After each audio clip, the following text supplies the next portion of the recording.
Welcome back to Xylem Learning. Faisal Sarana. Yes, മക്കളെ എല്ലാവർക്കും സൈലത്തിന്റെ ക്ലാസ്സുകളിലേക്ക് ഹാർദമായ സ്വാഗതം. എല്ലാവർക്കും ജിയോഗ്രഫിയുടെ ഒരു അടിപൊളി സെഷനിലേക്ക് ഹാർദമായ സ്വാഗതം. മേ ബി നമ്മുടെയൊക്കെ നാടുകളിൽ നല്ല ഇടി വെട്ടിയൊക്കെ മഴ പെയ്തുകൊണ്ട് നിൽക്കുന്ന സമയമാണെന്ന് തോന്നുന്നു. എന്തായാലും ഞങ്ങൾ നിൽക്കുന്ന കോഴിക്കോട് ഭാഗത്ത് നല്ല ഇടിയും നല്ല മഴയൊക്കെയാണ്. എക്സ്ട്രീം നല്ല ലെവൽ ഇടിയൊക്കെ എന്ത് ചെയ്യുന്നുണ്ട്, വെട്ടുന്നുണ്ട്. ബട്ട് നിങ്ങളുടെ നാടുകളുടെ അവസ്ഥ എന്താണെന്ന് എനിക്കറിയില്ല. എന്തായാലും മക്കളെല്ലാം മാക്സിമം സേഫ് ഒക്കെ ആയിട്ടിരിക്കാം കേട്ടോ. ആ സേഫ് ആവുന്ന കാര്യത്തിൽ നമ്മൾ ആരും തീർന്നു ഒരു കോംപ്രമൈസും നമ്മൾ അതിനൊന്നും ആലോചിക്കരുത്. എന്തായാലും എല്ലാവർക്കും once again welcome back to Xylem Learning. നമ്മുടെ മക്കളെ ഇപ്പൊ ഈ ലൈവ് എന്ന് പറയുന്നത് ആക്ച്വലി നമ്മുടെ യൂട്യൂബിലും സ്ട്രീം ചെയ്യുന്നുണ്ട്, അറ്റ് ദ സെയിം ടൈം നമ്മുടെ ആപ്പിലും സ്ട്രീം ചെയ്യുന്നുണ്ട്. ആപ്പിലെ മക്കൾക്ക് ഒരു പ്രാവശ്യം നമ്മുടെ ഈ ചാപ്റ്ററിന്റെ റിവിഷൻ ലഭിച്ചിട്ടുണ്ടായിരുന്നു. എന്നാൽ യൂട്യൂബിലെ മക്കൾക്ക് ഇത് ഫസ്റ്റ് ആയിട്ട് വരുന്ന ലൈവ് ആണ്. സോ അതുകൊണ്ട് തന്നെ മക്കൾ ഏറ്റവും കൂടുതൽ എന്ത് ചെയ്യുക, ഇമ്പോർട്ടന്റ് ആയിട്ട് ശ്രദ്ധിക്കുക. ആപ്പിലുള്ള മക്കളോട് എനിക്ക് ആദ്യമേ പറയാനുള്ളത്, നമ്മുടെ മൊഡ്യൂൾ എക്സാമിനേഷൻ, സൈലത്തിന്റെ സ്പെഷ്യൽ ആയിട്ടുള്ള മൊഡ്യൂൾ എക്സാമിനേഷൻ സ്റ്റാർട്ട് ചെയ്യാണ്. അതിൽ വരുന്ന ഒരു ചാപ്റ്റർ ആയതുകൊണ്ടാണ് നമ്മൾ എന്ത് ചെയ്യുന്നു, ഒരു റിവിഷൻ ആക്ച്വലി മക്കളെ നിങ്ങൾക്ക് വേണ്ടിയിട്ട് ഞങ്ങൾ സ്പെഷ്യൽ ചെയ്തിട്ട് എന്ത് ചെയ്യുന്നത്, പ്രൊവൈഡ് ചെയ്യുന്നത്. അറ്റ് ദ സെയിം ടൈം യൂട്യൂബിലുള്ള മക്കൾക്ക് ഇത് ഫസ്റ്റ് ക്ലാസ് ആണ്, നമ്മുടെ ഫസ്റ്റ് ചാപ്റ്ററിന്റെ ഫസ്റ്റ് ക്ലാസ് ആണ്. അതിലെ മക്കൾ മാക്സിമം അടിപൊളിയായിട്ട് തന്നെ യൂസ് ചെയ്യുക. സോ അതുകൊണ്ട് മക്കൾക്ക് എല്ലാവർക്കും എന്നെ കൃത്യമായിട്ട് കാണാനും കേൾക്കാനും പറ്റുന്നുണ്ടെങ്കിൽ കമന്റ് ബോക്സിൽ ഒരു MFK വിത്ത് ഫയർ ഇടാവടാ. നിങ്ങളുടെ രണ്ടുപേരുടെയും കമന്റ് ബോക്സുകൾ ഞാൻ ആക്ച്വലി കണ്ടുകൊണ്ടിരിക്കുന്നുണ്ട്. യെസ് സർ, ഇത് പ്രീ റെക്കോർഡാണോ? പ്രീ റെക്കോർഡാണെന്നുണ്ടെങ്കിൽ ഞാൻ ഇതൊക്കെ പറയേണ്ട ആവശ്യമുണ്ടോ മോനുസേ? സോ മക്കളെ എല്ലാവരും ജസ്റ്റ് ഒരു MFK വിത്ത് ഫയർ കമന്റ് ഇട്ടേടാ. ആരൊക്കെയാ വന്നിട്ടുള്ളത് ഞാൻ ജസ്റ്റ് നോക്കട്ടെ. നോബഡെക്സ് ആക്ച്വലി വന്നിട്ടുണ്ട്, അതുപോലെ നിസാന വന്നിട്ടുണ്ട്. MFK വിത്ത് ഫയർ എല്ലാ മക്കളും ഇട്ടുകൊണ്ടിരിക്കുന്നുണ്ട്. സോ നമുക്ക് തുടങ്ങാൻ. നമ്മുടെ ഫസ്റ്റ് ചാപ്റ്റർ ആണ് റിസോഴ്സസ് ആൻഡ് ഡെവലപ്മെന്റ് എന്ന് പറയുന്നതാണ് നമ്മുടെ ചാപ്റ്റർ എന്ന് പറയുന്നത്. റിസോഴ്സസ് ആൻഡ് ഡെവലപ്മെന്റ് വളരെ ഇമ്പോർട്ടൻ്റ് ആയിട്ടുള്ള, വളരെ ഈസി ആയിട്ടുള്ള ഒരു ചാപ്റ്ററാണ്.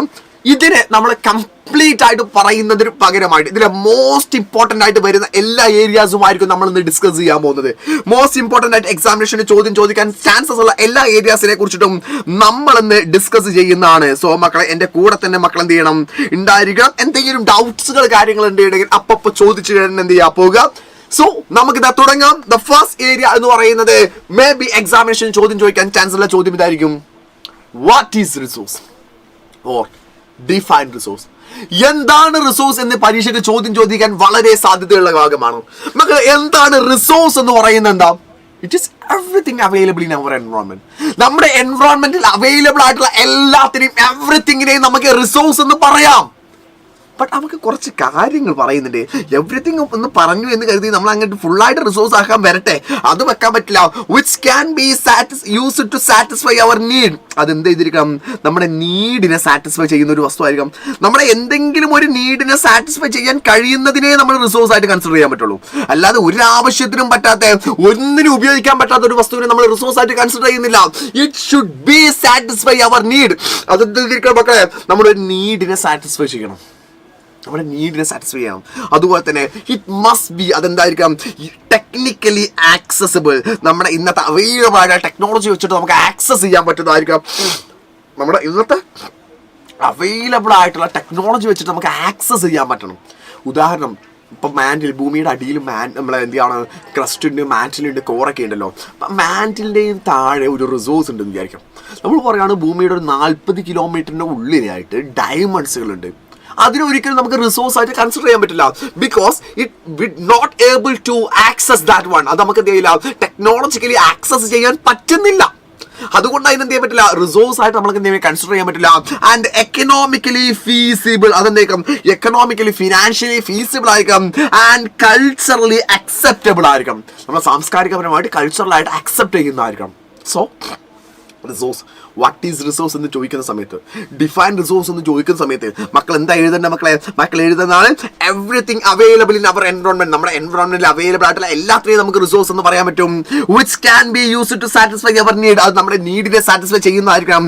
And it must be technically accessible, economically feasible and culturally acceptable. Then it become as a resource. അപ്പോൾ മാത്രമാണ് അത് എന്തായിട്ട് മാറുന്നത്, ഒരു റിസോഴ്സ് ആയിട്ട് മാറുന്നത്. സോ കൃത്യമായിട്ട് മക്കൾ മനസ്സിലാക്കി വെക്കണം. റിസോഴ്സ് എന്താണെന്നുള്ള പരീക്ഷ ക്വസ്റ്റ്യൻ ചോദിക്കാൻ ചാൻസസ് ഉള്ളതാണ്. This resource we can classify into various parts.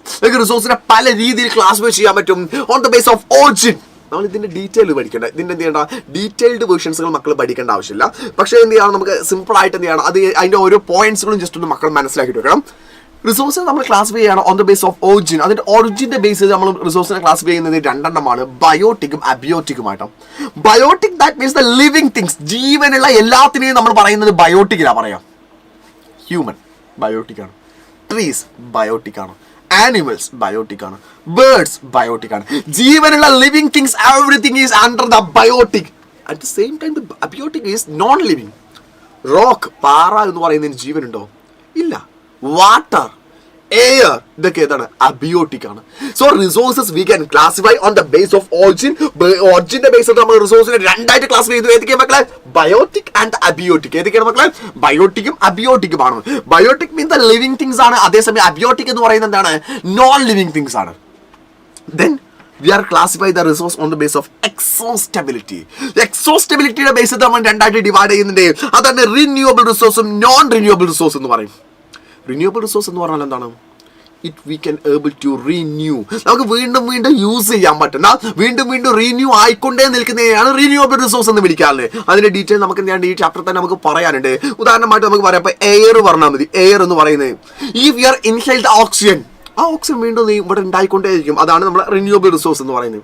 Non renewable resource എന്ന് പറഞ്ഞാൽ അതല്ല, ഈ once we are use that resource it should be exhaust ആണ്. ഒരിക്കലും അത് യൂസ് ചെയ്ത് കഴിഞ്ഞാൽ പിന്നെ അത് എക്സോസ്റ്റ് ആവാനുള്ള ചാൻസസ് കൂടുതലുണ്ട്. Anyone from the Astra batch എന്ന് മുഹമ്മദ് ഫഹീം ചോദിക്കുന്നുണ്ട്. ഫഹീമും അസ്ട്ര ബാച്ചിൽ ആക്ച്വലി ഈ ലൈവ് അതുപോലെ എന്ത് ചെയ്യുന്നുണ്ട്? അസ്ട്ര ബാച്ചിലും നടക്കുന്നുണ്ട്. അവർക്ക് എന്താണ് ഇത് മൊഡ്യൂൾ എക്സാമിനേഷന്റെ റിവിഷൻ ആണ്, റിവിഷൻ ആണ് ആക്ച്വലി എന്ത് ചെയ്യുന്നത് നമ്മൾക്ക് അവർക്ക് കിട്ടുന്നത്. ബട്ട് നമ്മൾ എന്ത് ചെയ്യുന്നു, നമ്മുടെ യൂട്യൂബിലുള്ള മക്കൾക്കാണെന്നുണ്ട് it's the first live of this chapter. ഈ ചാപ്റ്ററിന്റെ ഫസ്റ്റ് ലൈവ് ആണ്. സോ അതുകൊണ്ട് എന്ത് ചെയ്യാം, മക്കൾ നന്നായിട്ട് ശ്രദ്ധിക്കുക. നിങ്ങളുടെ ഫ്രണ്ട്സ് ഒക്കെ ഉണ്ടായിരിക്കും, അവർക്ക് എല്ലാം അയച്ചു കൊടുക്കാം. അവരോടെല്ലാവരോടും ലൈവിലേക്ക് വേഗം തന്നെ ജോയിൻ ചെയ്യാൻ വേണ്ടിയിട്ട് പറയാം. അതിൻ്റെ കൂടെ തന്നെ ഒരു കാര്യം കൂടെ എൻ്റെ മക്കൾ എനിക്ക് വേണ്ടി ചെയ്തു തരുന്ന ഒരു കാര്യമുണ്ട്. എന്താണെന്നറിയോ? ലൈക്ക് അടിക്കാത്ത മക്കളൊക്കെ വേഗം ഒന്ന് ലൈക്ക് അടിച്ച്, ലൈക്ക് അടിക്കാത്ത മക്കളൊക്കെ വേഗം ഒന്ന് ലൈക്ക് അടിക്കുക. നിങ്ങളുടെ ലൈക്കിന്റെ പവറുകളൊക്കെ ഞാൻ ഒന്ന് കാണട്ടെ. ജസ്റ്റ് ഒരു മിനിറ്റ് മക്കളെ. അസ്ത്ര ബാച്ചുള്ള മക്കളും നിങ്ങൾ അവിടെ പോയിട്ട് നമ്മൾ എന്ത് ചെയ്യുന്നു, ലൈക്ക് അടിക്കാത്ത മക്കളൊക്കെ വേഗം തന്നെ ഒന്ന് ലൈക്ക് അടിക്കുക. ലൈക്ക് അടിക്കാത്തവരൊക്കെ ലൈക്ക് അടിക്കുക. ഞാൻ എത്രയായി ലൈക്ക് എന്ന് ഞാൻ ചെക്ക് ചെയ്യട്ടെ. അയ്യോ, വാച്ചിങ്ങിന് അടുത്തുക്ക് പോലും ലൈക്കിന്റെ എണ്ണ തിരി. നിങ്ങൾ എന്താണ് അസ്ട്ര ബാച്ചുള്ള മക്കൾ അവിടെയും കൂടെ പോയിട്ട് എന്താണ് നിങ്ങൾ ആ പവർ ഒന്ന് കാണിക്കൂട്ടോ. നമ്മുടെ അസ്ട്ര ബാച്ചിന്റെ പവറുകൾ നമ്മുടെ യൂട്യൂബിലും കൂടെ ജസ്റ്റ് എന്ത് ചെയ്യണം, ഇടക്കൊന്ന് വന്നിട്ട് നിങ്ങൾ പവർ എന്ത് ചെയ്യണം കാണിക്കണം കേട്ടോ. അപ്പോൾ നമ്മൾ പറഞ്ഞു നോൺ റിന്യൂവബിൾ റിസോഴ്സ് എന്ന് പറഞ്ഞാൽ if you are once use it, നമ്മളത് യൂസ് ചെയ്താൽ മേ ബി എക്സോസ്റ്റഡ് ആയിട്ട് പോകുന്നതാണ്. ഉദാഹരണമായിട്ട് നമുക്ക് പറയാൻ പറ്റുന്നതാണ്, നമ്മൾ നോൺ റിന്യൂവബിൾ റിസോഴ്സ് നമുക്ക് എക്സാമ്പിൾ ആയിട്ട് നമുക്ക് പറയാൻ പറ്റുന്നതാണ് കോൾ, കൽക്കരി എന്ന് പറയുന്നു, പെട്രോളിയം എന്ന് പറയുന്നത്. ഇതൊക്കെ നോൺ റിന്യൂവബിൾ റിസോഴ്സ് ആണ്. Then the third one is on the base of ownership. ഓണർഷിപ്പിന്റെ ബേസ് ചെയ്തിട്ട് നമുക്ക് എന്ത് പറ്റും, റിസോഴ്സിനെ വി ക്യാൻ ക്ലാസിഫൈഡ് ഇൻടു 4. നമുക്ക് 4 ആയിട്ട് ഡിവൈഡ് ചെയ്യാൻ പറ്റും. The first one is individual resource. എൻ്റെ വീട്, എൻ്റെ കാറ്, എൻ്റെ ഹോം എന്നൊക്കെ പറയുന്നതാണ് നമ്മുടെ ഇൻഡിവിജ്വൽ റിസോഴ്സ് എന്ന് പറയുന്നത്. അതേസമയം നമ്മുടെ കമ്മ്യൂണിറ്റി റിസോഴ്സ് എന്ന് പറഞ്ഞാൽ it's own by the community or it's own by the society own ചെയ്തിട്ടുള്ളതിന് കമ്മ്യൂണിറ്റി റിസോഴ്സ് എന്ന് പറയാം. ഉദാഹരണം, ഒരു പബ്ലിക് ഗ്രൗണ്ട് ഉണ്ട്, ഒരു പബ്ലിക് ടോയ്ലറ്റ് ഉണ്ട്. It's own by the community, it's own by the society. So that's why it's we can says that a community resource. അതുകൊണ്ടാണ് നമ്മൾ വിളിക്കുന്ന പേരെന്താണ്, കമ്മ്യൂണിറ്റി റിസോഴ്സ് എന്ന് വിളിക്കുന്നത്. അതേസമയം the next one is the national resource. ഇതാരാണ്, വേറെ ആരോ എന്ത് ചെയ്യുന്നു അതിനിടയിൽ കണക്ട് ചെയ്യുന്നുണ്ട്. വേറെ ആരൊക്കെയോ ഇതിനിടയിൽ എന്ത് ചെയ്യാണ് ഇത് കണക്ട് ചെയ്യാൻ നിൽക്കുന്നുണ്ട്. അതിൻ്റെ പ്രശ്നങ്ങളാണ് നമ്മൾ എന്ത് ചെയ്യുന്നത് ഫീൽ ചെയ്തുകൊണ്ടിരിക്കുന്നത്. Just a moment. Okay fine, now you can clear. അപ്പോൾ അടുത്താണ് മക്കളെ ഓൺ ദ നാഷണൽ റിസോഴ്സ് എന്ന് പറഞ്ഞാൽ it's own by the nation. ആ രാജ്യത്തിന്റെ ഓണർഷിപ്പിലാണ്, internal territory of that nation. ആ രാജ്യത്തിന്റെ ഇന്റേണൽ ടെറിട്ടറി എന്ന് പറയുന്നത് ഏതാണ്, അത് നാഷണൽ റിസോഴ്സ് ആണ്. അത് last one is international resource. International resource എന്ന് പറഞ്ഞാൽ എന്താണ്, it's control by the international agencies. That's means international water bodies പോലെയുള്ള ഇന്റർനാഷണൽ ഏജൻസീസിനെ കൺട്രോൾ ചെയ്യുന്ന, ഇന്റർനാഷണൽ ഏജൻസീസ് കൺട്രോൾ ചെയ്യുന്ന നമ്മുടെ വേൾഡ് ട്രേഡ് ഓർഗനൈസേഷൻ പോലെയുള്ള UN യുണൈറ്റഡ് നേഷൻ ഓർഗനൈസേഷൻ പോലെയുള്ള ഇന്റർനാഷണൽ ഏജൻസീസ് കൺട്രോൾ ചെയ്യുന്നതിനാണ് ഇത് വിളിക്കുക, ഇന്റർനാഷണൽ എന്ന് വിളിക്കാം. അപ്പോൾ resources we can classify on the base of ownership into 4. First one individual, personal ആണ് ഇൻഡിവിജ്വൽ എന്ന് പറഞ്ഞാൽ. കമ്മ്യൂണിറ്റി എന്ന് പറഞ്ഞാൽ സോഷ്യൽ, സൊസൈറ്റിയുടേതാണ്. നാഷണൽ എന്ന് പറഞ്ഞാൽ ആ കൺട്രിയുടെ, രാജ്യത്തിൻ്റെതാണ്. ഇന്റർനാഷണൽ എന്ന് പറഞ്ഞാൽ ഇന്റർനാഷണൽ ഏജൻസിയുടേതാണ്.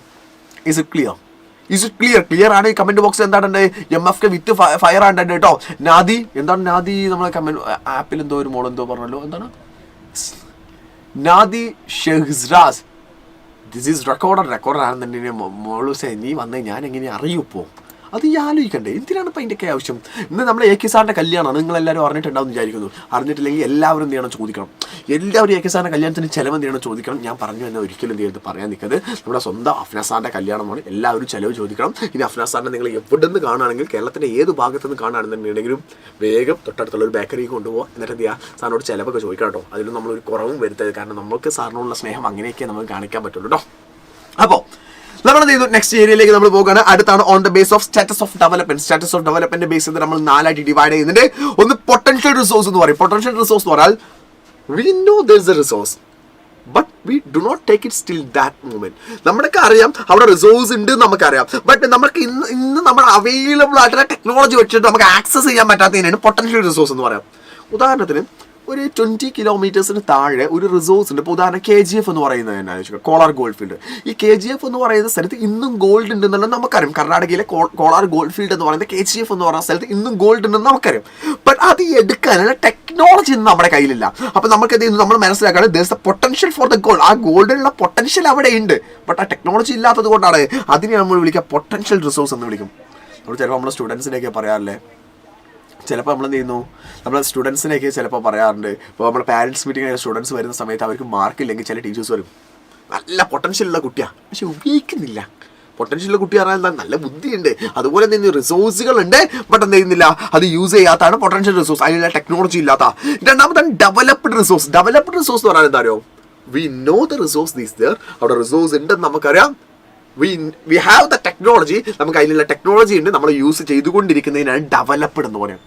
സ്റ്റോക്ക് എന്ന് പറഞ്ഞാൽ എന്താണോ, we know there is a resource but we do not take it, നമ്മൾ എന്തെങ്കിലും എടുക്കുന്നേ ഇല്ലാത്തതിനാണ് സ്റ്റോക്ക് എന്ന് പറയാറുള്ളത്.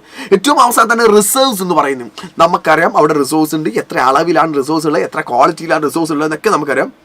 ബട്ട് നമ്മൾ എന്ത് ചെയ്യുന്നു, ഫ്യൂച്ചറിലേക്ക് എടുക്കാൻ വേണ്ടി ബാക്കി വെച്ചതിനെയാണ് നമ്മൾ എന്ത് വിളിക്കാറുള്ളത്, റിസർവ്സ് എന്ന് വിളിക്കാറുള്ളത്. സോ അപ്പോൾ എൻ്റെ മക്കൾ ചോദിക്കും, സാറേ ഇതിൻ്റെയൊക്കെ ഡീറ്റെയിൽ ഞങ്ങൾ പഠിക്കണോ? വേണ്ട, ഇതിന്റെ ഡീറ്റെയിൽ ഒന്നും എന്റെ മക്കൾ പഠിക്കട്ടെ. ഇതിന് ആകെ എന്ത് പേര് പഠിച്ചാൽ തരുമോ? Classification of resource. റിസോഴ്സിനെ ക്ലാസിഫൈ ആണ് on the base of origin. ഒറിജിനെ ബേസ് ചെയ്തിട്ട് ഏതൊക്കെ ക്ലാസിഫൈ ചെയ്തേ ഞാൻ പറയണോ? ഞാൻ അത്ര നേരം പറഞ്ഞില്ല, നിങ്ങൾ കമന്റ് ചെയ്യടാ.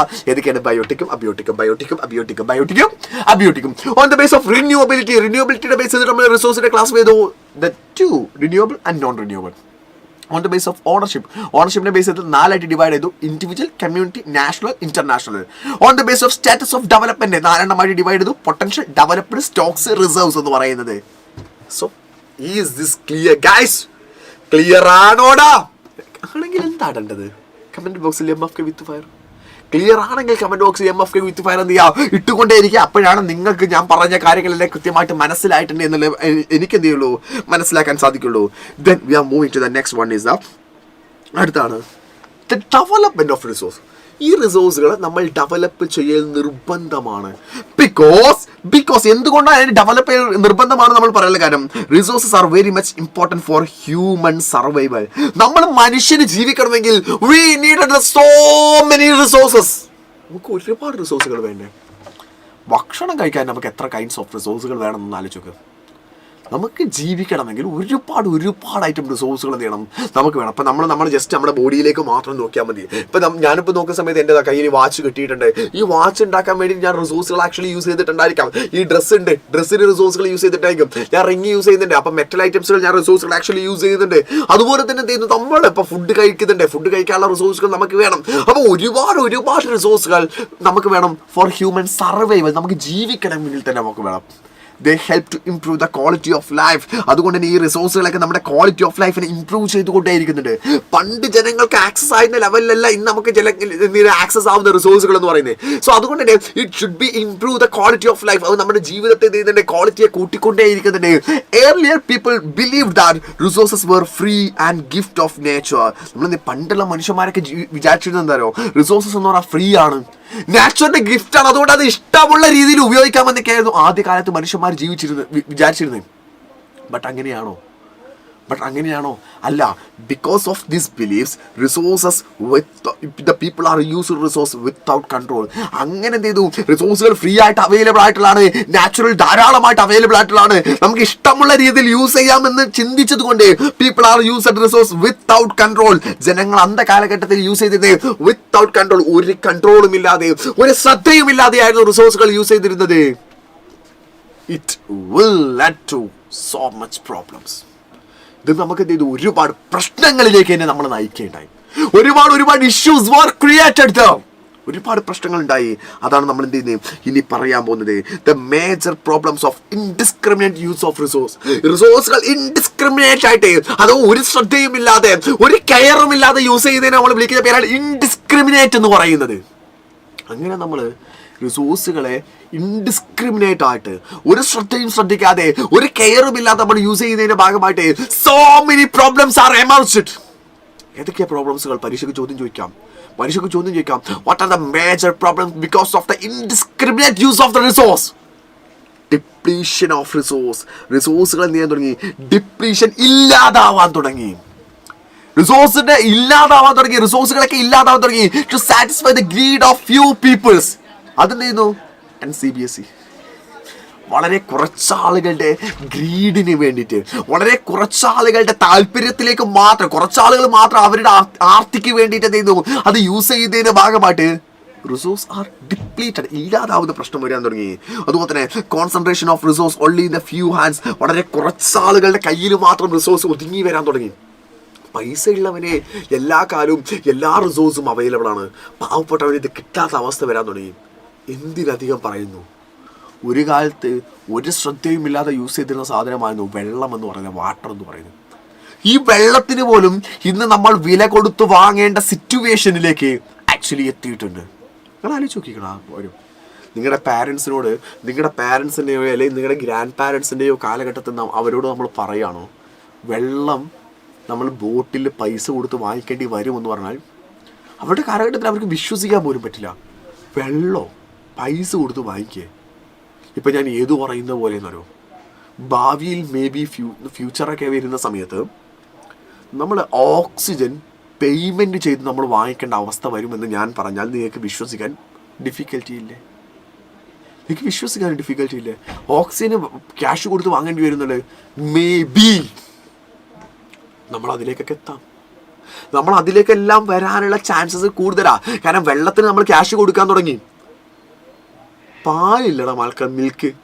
ഈ പാല് പശുവിൽ നിന്ന് കിട്ടുന്നതാണ് എന്നതുപോലും പല കുഞ്ഞു മക്കൾക്കും അറിയില്ല. ഇപ്പം പല കുഞ്ഞു മക്കളോട് നമ്മൾ ചോദിക്കാൻ പാൽ എവിടുന്നാണ് വരുന്നത് വെച്ചാൽ പാൽക്കാക്ക എന്തെങ്കിലും തരും, അല്ലെങ്കിൽ നമ്മൾ കടയിൽ പോയിക്കാണ്ട് മിൽമയുടെ പാല് വാങ്ങിക്കാമെന്നാണ് പറയാം. അത്രത്തോളം വേരിയേഷൻസുകൾ, മാറ്റങ്ങളിലേക്ക് ആക്ച്വലി വരികയാണ്. സോ അങ്ങനെ ഇൻഡിസ്ക്രിമിനേറ്റ് യൂസ് ചെയ്യുന്നതിൻ്റെ ഭാഗമായിട്ട് concentration of resource only in the few hands, വളരെ കുറച്ച് ആളുകളുടെ കയ്യിലേക്ക് മാത്രമായിട്ട് ഈ റിസോഴ്സുകൾ ഒതുങ്ങാനുള്ള ചാൻസസുകൾ ഉണ്ട്. It should be reaches to the global crisis. അതിൻ്റെ ഭാഗമായിട്ട് ഒരുപാട് ഗ്ലോബൽ ക്രൈസിസുകൾ വരാം. ഗ്ലോബൽ ക്രൈസുകളായിട്ട് നമുക്ക് എഴുതാൻ പറ്റുന്ന കാര്യങ്ങൾ ഏതൊക്കെയാണ് മക്കളെ? ഗ്ലോബൽ ക്രൈസുകളായിട്ട് നമുക്ക് ഏതൊക്കെ പറയാം? ഞാനിത് എഴുതി തരാം. ഒന്നെങ്കിൽ ഗ്ലോബൽ വാർമിംഗ് വരാം. ഈ ഗ്ലോബൽ വാർമിംഗ് എന്ന് പറഞ്ഞാൽ എന്ത് ചെയ്യുന്നു? The temperature increases. നമ്മുടെ ചൂട് കൂടിക്കൊണ്ടിരിക്കുന്നതിനാണ് നമ്മൾ ഗ്ലോബൽ വാർമിംഗ് എന്ന് പറയുന്നത്. ഗ്ലോബൽ വാർമിംഗിന് മേ ബി ചാൻസസ് ഉണ്ട്. അതുപോലെ തന്നെ വേണമെങ്കിൽ വേറെ ഇഷ്യൂസ് എന്ത് ചെയ്യുന്നു? ഇപ്പോൾ ozone depletion, water scarcity. These all are the issues may be arise. ഈ പ്രശ്നങ്ങളൊക്കെ വരാനുള്ള ചാൻസസ് ആണ്. ഇങ്ങനെയുള്ള ഗ്ലോബൽ ക്രൈസിസുകളൊക്കെ വരാനുള്ള ചാൻസസ് ആണ് എന്ത് ചെയ്യുന്നത്? നമ്മൾ മനസ്സിലാക്കി വെക്കുന്നത്. So what are the major problems because of the indiscriminate use of the റിസോഴ്സുകൾ ഇൻഡിസ്ക്രിമിനേറ്റ് ആയിട്ട് യൂസ് ചെയ്യുന്ന സമയത്ത് എന്തൊക്കെയാണ് പ്രോബ്ലംസുകൾ ഉണ്ടാവാൻ ചോദിക്കുന്ന സമയത്ത് മക്കൾ കൃത്യമായിട്ട് എഴുതണം. എഴുതൂലടാ ഏതൊക്കെ? Depletion of resource to satisfy only the greed of few peoples, concentration of resource only the few hands, global crisis may be arise, the global warming may be arise, the ozone depletion may be arise, water scarcity may be arise, pollution may be arise. അങ്ങനെയുള്ള ഒരുപാട് പ്രശ്നങ്ങൾ എന്ത് ചെയ്യുന്നു?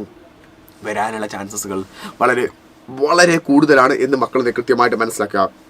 So അതൊന്നും ഇല്ലാതിരിക്കാൻ വേണ്ടിയിട്ട് we introduce an idea that is sustainable development.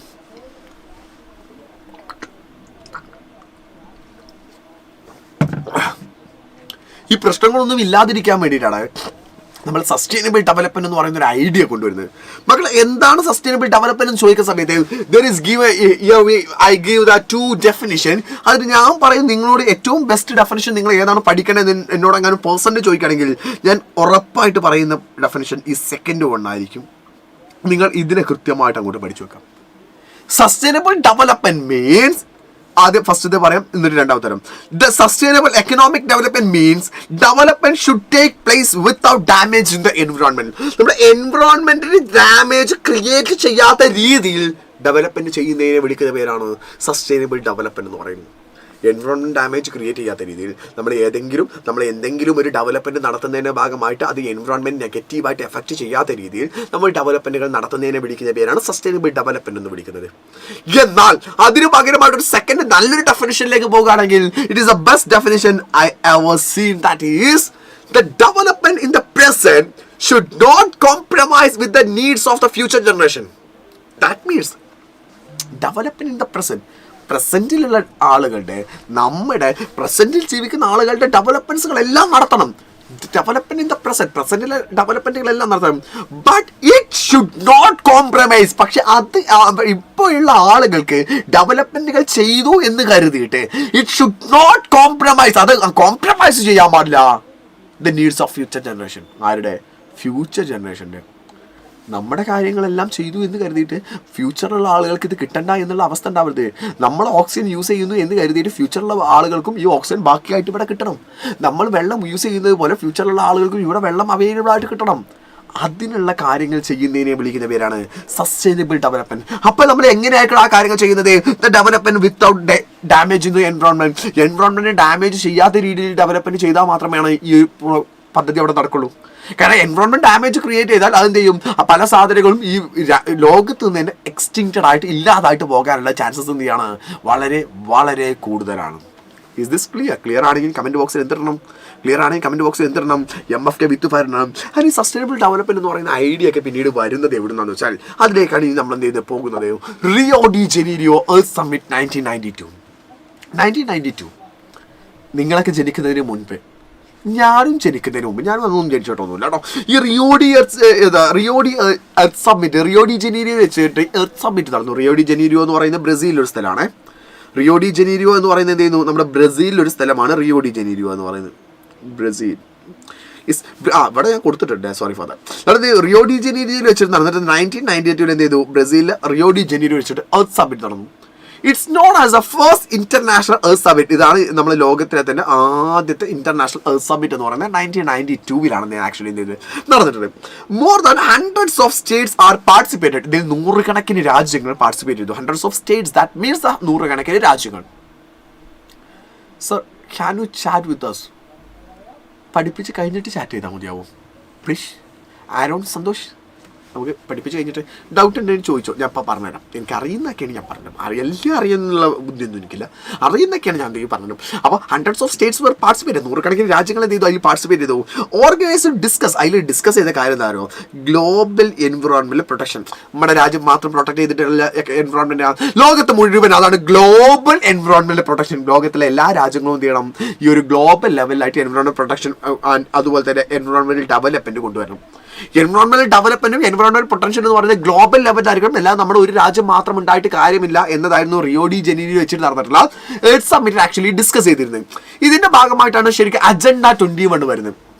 Rio de ജനീരിയോ വെച്ച് നടന്നിട്ട് earth സമ്മിറ്റിന്റെ ഭാഗമായിട്ടാണ് ശരിക്കും അജണ്ട 21 വരുന്നത്. ഈ അജണ്ട 21 എന്ന് പറയുന്നത് ഞാൻ പറഞ്ഞു നിങ്ങളോട്, റിയോ ഡി ജനീരിയോ വെച്ച് നടന്നിട്ട് എർത്ത് സമ്മിറ്റ് ആണ് വരുന്നത്. അത് UNZ ആണ് കൊണ്ടുവരുന്നത്. UNZ എന്ന് പറഞ്ഞാൽ ആരാണ്?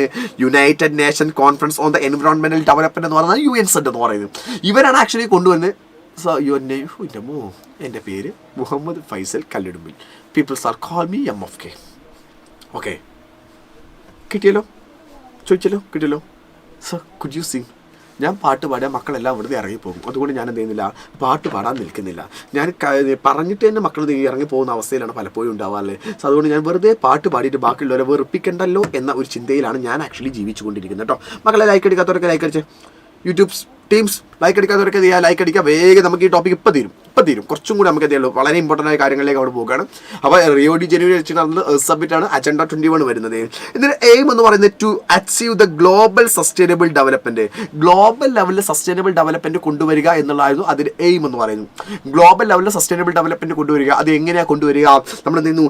എൻവിറോൺമെന്റൽ ഡാമേജസിനെ ഡിക്രീസ് ചെയ്തുകൊണ്ട്, എൻവിറോൺമെന്റ് ഡാമേജുകൾ ഇല്ലാതാക്കിക്കൊണ്ട്, പോവർട്ടി ഇല്ലാതാക്കിക്കൊണ്ട്, ഡിസീസസുകൾ ഇല്ലാതാക്കിക്കൊണ്ട് എൻവിറോൺമെന്റ് നമ്മൾ എന്തെയ്യുന്നു? ഗ്ലോബൽ ലെവലിൽ പോവർട്ടി ഇല്ലാതാക്കിക്കൊണ്ട് നമ്മൾ ഈ എൻവയോൺമെന്റൽ ഡാമേജുകൾ ഇല്ലാതാക്കിക്കൊണ്ട് ഡിസീസസുകൾ ഇല്ലാതാക്കിക്കൊണ്ട് ഗ്ലോബൽ ലെവലിൽ സസ്റ്റൈനബിൾ ഡെവലപ്മെന്റ് കൊണ്ടുവരിക എന്നായിരുന്നു ഇതിന്റെ ഭാഗമായിട്ട് അജണ്ട 21 വരുന്നത്.